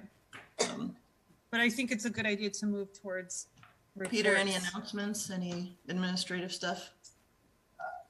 Nothing, in particular. I will say that The the inclusionary zoning that we are working on to follow up to the housing production plan.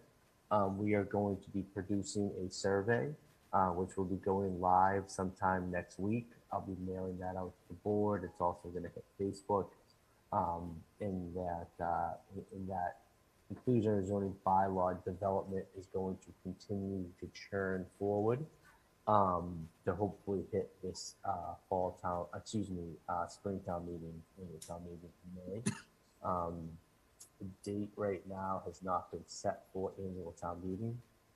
However, according to the charter, we'll have a meeting the first week of May. If no emergency order is declared regarding the municipal kind of nuances. Obviously, we're still dealing with Omicron, COVID-19, and we are doing the best we can. Right now, Town Hall is closed to appointment only. So if you do need to come to the building, please give me a heads up, and I will make an appointment for you and/or meet you at the door for anything. So, Kevin, I did print out a copy of the bylaws for you, and I missed you the other day when you came into the town clerk's office. And so I can either put those in your mailbox one day during the workday, just so you have them, and/or you can pick them up at Town Hall. Other than that, I think I am all set. All right, sounds good. Did we lose Deepa? No, Deepa's No, good. she's We still lost here. Emma. I'm here. Oh, you're not showing up on my screen for some odd reason. Okay. I'm glad you're still there. Okay. Any other announcements? I did want to briefly share two pieces of information that came to my attention that I thought might impact planning board. And although we cannot discuss those items and would have to set an agenda for them, I wanted to highlight them because they came to my attention recently. And one was that the state of Massachusetts is in the process of seeking public comment on some draft guidelines to a law that impacts MBTA communities. And we are such a community because we have an MBTA station, and we received funding as a community for construction expenditures relative to our infrastructure. So that makes us an MBTA community, and there are some regulations coming through that impact zoning. Certain zoning requirements have to be met within a certain distance of an MBTA station. And the state is collecting public comment, and planning boards are able to provide public comment because that is a zoning issue. So I wanted the planning board to be aware of that and to consider having that on an agenda at some point for discussion so that the planning board could comment if we so choose, since it would impact our zoning structure. And then the other item is, as you know, we are close to the town of Holliston, and there is a project in Holliston called the ADESA, ADESA facility that's seeking an overflow parking lot for approximately 500 or so vehicles. And that will require the use of car carriers, potentially utilizing Route 126 coming through Ashland. And that particular planning board meeting, I did attempt to attend today. While you guys were doing your meeting, I went to that one. And that particular item was continued to February 17th. And I do think it might be important for the planning board to put on the agenda and discuss if we wanted to review that particular project and make comment to the Holliston Planning Board as far as how it impacts the town of Ashland. Peter, is that something you want to get some more information on for us? Yes, I will. I will take care. I can get some more information on the project in Holliston. So it's the first time coming to my attention, so thank you, Anna. And I will make some phone calls and try to get some information on that. Anna, thank you so much. You did, Anna was 100% correct. Ashland is an MBTA community. There were new regulations that all towns that have MBTA communities are going to have to deal with. There are draft guidelines. I'm continuing to look at them. I had a brief conversation with Lisa Mead, Attorney Mead, over them. There was a state-run webinar yesterday that both Emma and I attended, and so Emma and I are doing our first research about what's going on, and there's a lot of calculations that have to be done already. There is a chance that Ashland's existing zoning will meet the criteria of the MBTA communities concerning the housing. I will note that right now, all this zoning stuff for the MBTA communities, it will not be on the upcoming annual town meeting agenda, I would say. So regulations are not out yet. It's just a draft. They're taking comments. They haven't come out with the full agenda, and they really haven't set a date for when you have to adopt this stuff by. But I will be presenting, and also to note, one of the things that the planning office will have to do is make presentations to the planning board and the select board. However, there's not enough information about it. There's still a lot of clarity that needs to be done or brought to the conversation before that takes place. All right, Peter, if it's something that you think we should be discussing, at least getting our feet wet with it for January 27th, let us know. Mhm. Otherwise, just continue to report on it so we know when to jump in. I think we need to get these meeting minutes done. I agree. Okay, and we can talk about the rest later. So are we good on announcements? Okay. I mean, my only footnote is providing that kind of comment to the state has specific deadlines. And I do want to make sure the planning board has an opportunity to discuss whether we want to make a comment. So why don't we find out when those deadlines are, and if our 27th meeting helped and we needed to put it on to meet the deadline, then we'll put it on the meeting for the January 27th. But obviously we can't do anything about it today or anytime before. Yeah, I raised it so we were aware. Okay. And yep. Can you bring up the meeting minutes for October Yes. 20th, Peter? Okay. So this is just the process we go through. The meeting minutes get sent out.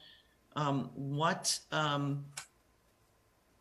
I did with these meeting minutes, and I have been doing maybe just for the last couple meeting minutes, is I had asked Peter and Emma to send them to me first, where I can go through them in my kind of nitpicky way, make sure things were read clearly, picked up any formatting things.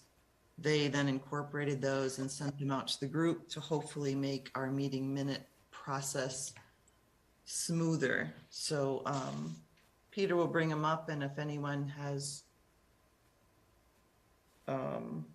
changes on October 20th, we'll do that one first.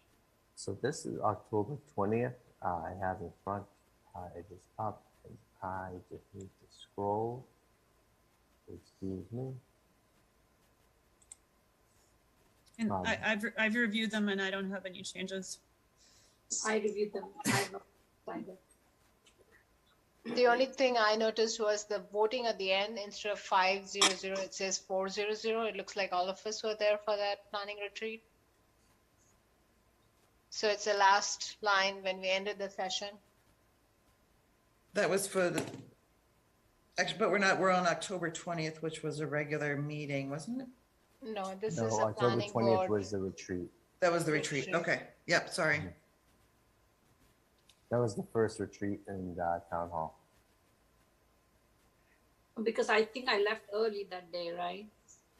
I think I left early, so that's why maybe. That's what I assumed, that I left early, because that's the day Kavi came home, so I left early. Okay. Yeah, I thought there was a note on one of those meeting minutes where There was one where Deepa wasn't there. That was the next planning board retreat I missed. Yep. And then, Yeah. so on the 20th, you think it should be do you think it's correct at 4:00 because Lakshmi needed to leave early? Yeah, I left. This was our retreat. This was the retreat meeting, right? On the 20th? This is the first retreat meeting. Yeah, this was the first retreat meeting. I remember leaving early. Yes, this is the one down in the basement of Town Hall. Mhm. The second was upstairs in the regular hearing room. Okay. All right, so I'll entertain a motion to accept the October 20th meeting minutes as amended. I'll make a motion to accept the October 20th meeting as amended. Second that. Roll call vote. Lakshmi Krishnan. Anna Tesmanitsky, aye. Sorry, go ahead. Sorry. Deepa Venkatai, no worries, Anna. Anna Tesmanitsky, aye. Do I vote on this, Trisha? You actually don't vote because you weren't there. Correct. So, and Trisha Kendall, aye, says a vote of 4:00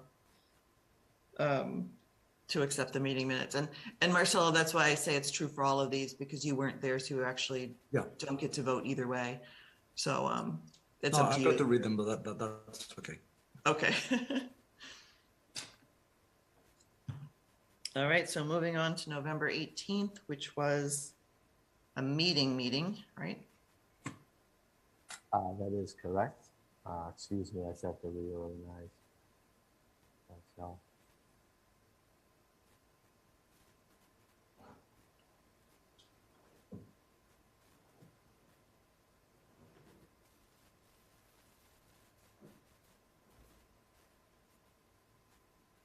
Yes, this is a meeting.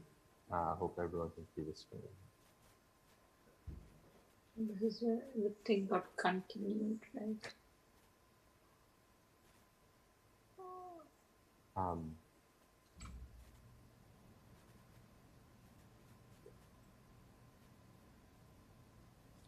So this is when we closed the public hearing for 0 Mogunko Road, knowing that there were a few things that we were going to add into the conditions. I had no changes to these. I had no changes either. Me neither. All right. Do you want me to make a motion, Trisha? Please. I'll make a motion to accept the November 18th minutes with changes as discussed. I think in this case, This time. I think it's just, in this case, it's just as submitted. As is, as submitted. Right. Second that. All right, roll call vote.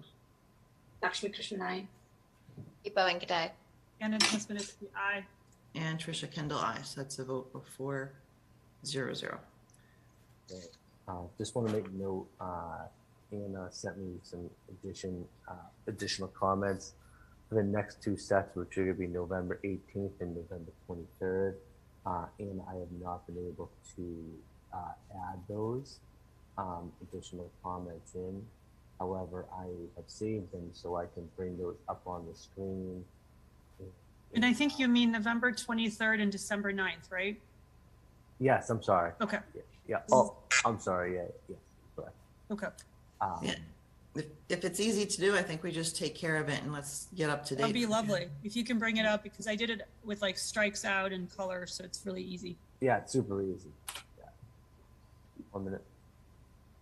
Let me share my screen. We are on the 23rd. Share screen. Okay.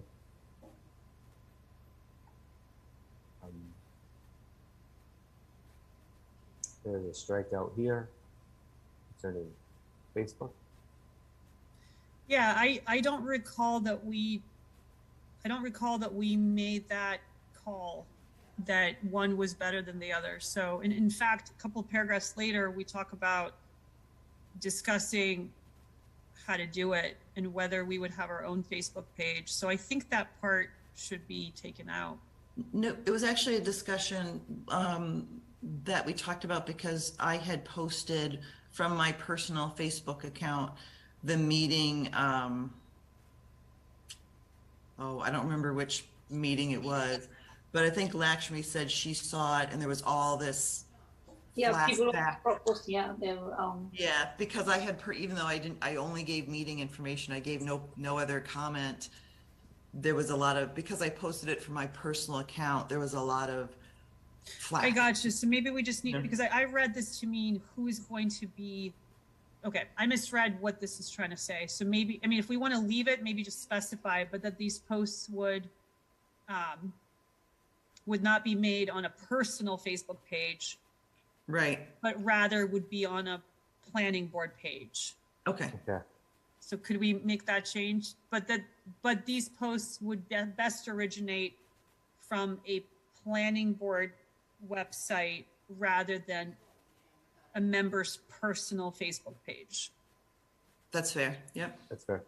And just a big note for tonight's meeting, the agenda was posted in the Town of Ashland Facebook calendar with the agenda attached. And I know that went out. Tricia, were you able to find that? Yeah, I did. Yep. Okay, awesome. I think in the future we might want to add a little bit more detail, but it was good that we got it out there. Okay. Awesome. So are you able to correct that on the spot? Or are we comfortable? You understand it? We're comfortable going forward with it? I'm asking you, Peter, because we want to. Oh, yes. No, I feel comfortable moving forward, and I can correct that. All right. At a later time. All right. Was there anything else on those that? I think there's another page. Yep. So- Comprehensive plan. Yeah, And so if what you I wanna did walk it here, yeah, I mean, I basically clarified that what we discussed was the actual elements of the statute, right? We had a piece of paper that outlined every single element right out of the statutory scheme.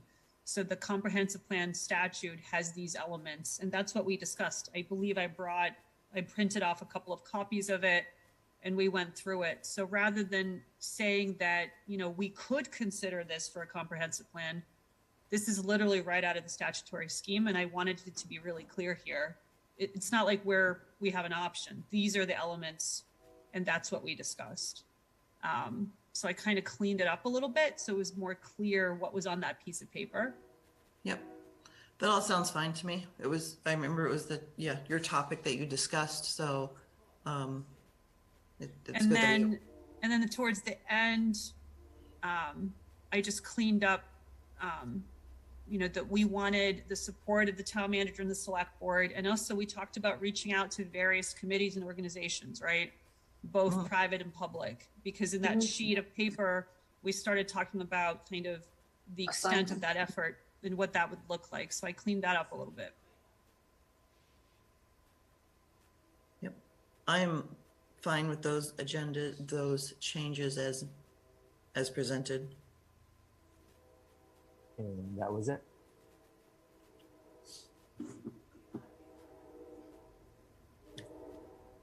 Deepa, Lakshmi, were you? Yeah. Anything?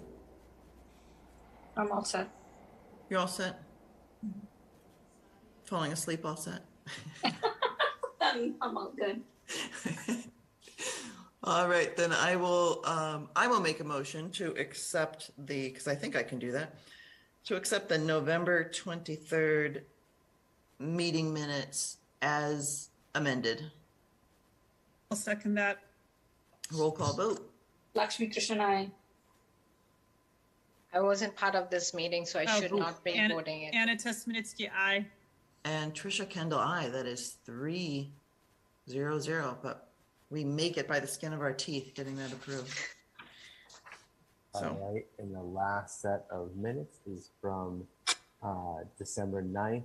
Again, I have changes from Anna.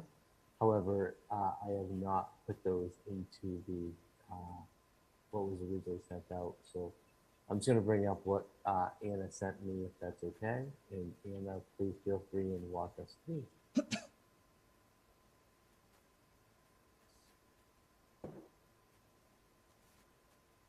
Everyone see these?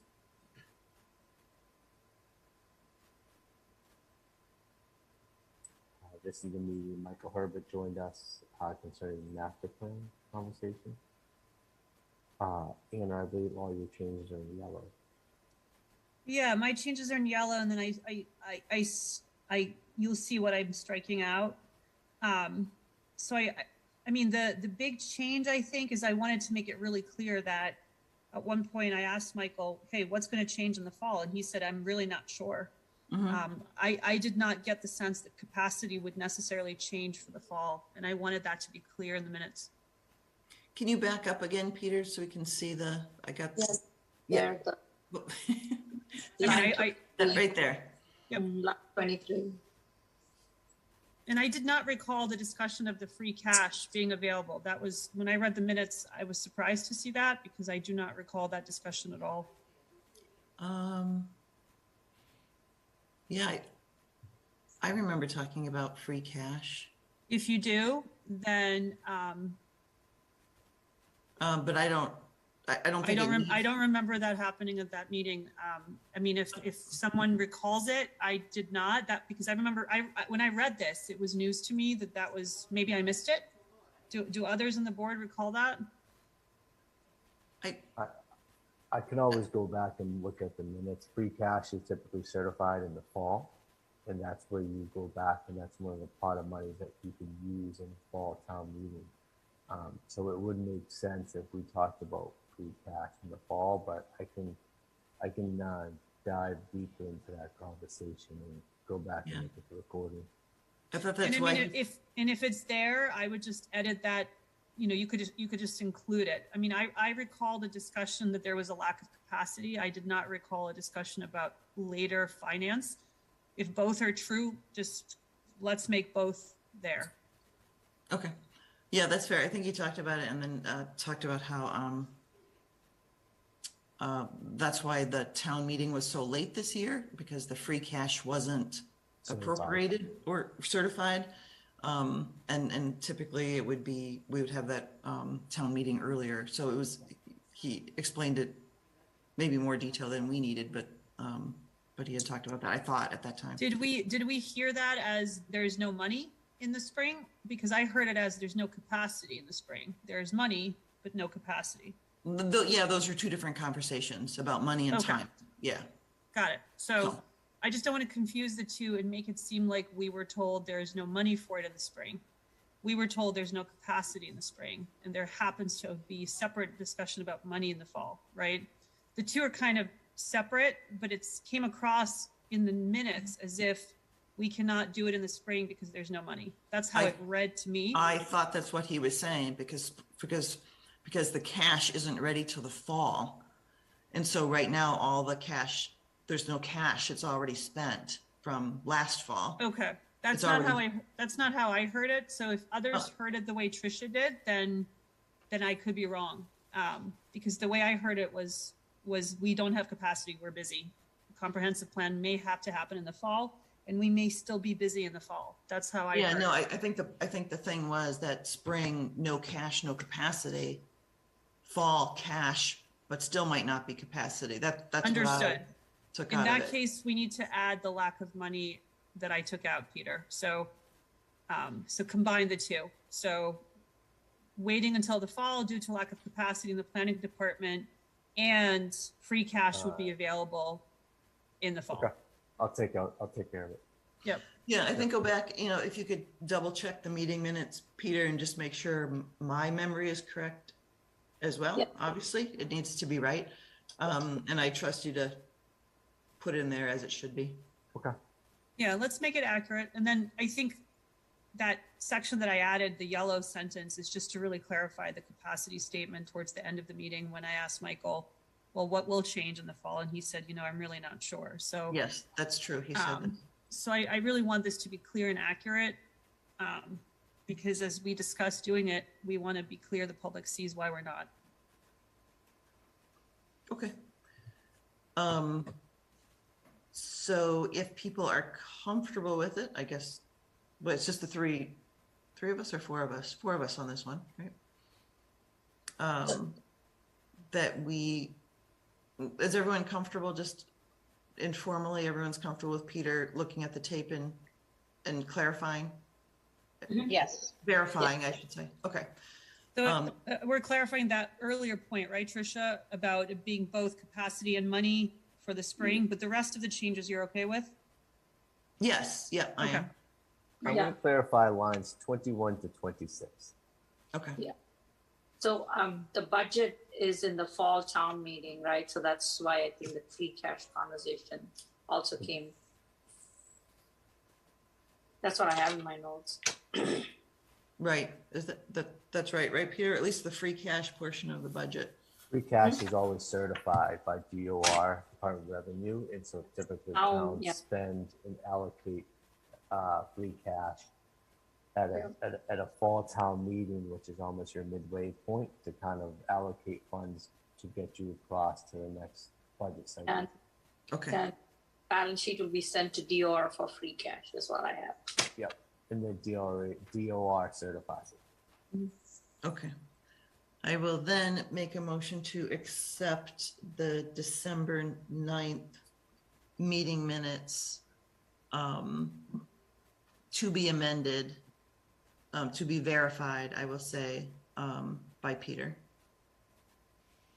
I'll make a motion for the December 9th as verified by Peter to be accepted once he verifies and makes the changes that we've discussed. Sounds good. I second that. All right, roll call vote. Lakshmi Krishnan, aye. Deepa Venkat, aye. Yana Tesmanitsky, aye. And Trisha Kendall, aye. That's 400. To our new members, it is not my goal ever to have meetings go this late, but we had a lot on the agenda. I'm really happy we got through it because it was all kind of demanding. And we will shoot to keep it more under control as much as possible. That said, I will entertain a motion to adjourn at 11 p.m. by my clock. I'll make a motion to adjourn at 11 p.m. Second that. All Oh, right. God. Sorry. A roll call vote. Lakshmi Krishnan, aye. Deepa Venkat, aye. Yana Tesmanitsky, aye. Marcelo Hona, aye. And Trisha Kendall, aye. And Kevin, we're glad you're here as well. Thank you. Yeah. Welcome, Kevin. Welcome, Kevin. Thanks. Welcome, Marcelo. Too. Thanks, night, everyone. everyone. And thanks, Beth, for hanging out there in the background. I'm not sure. We need to get together and have a coffee. All right. Talk to everyone soon. Have a great All right, good night, holiday everybody. weekend. Everyone, bye. All right.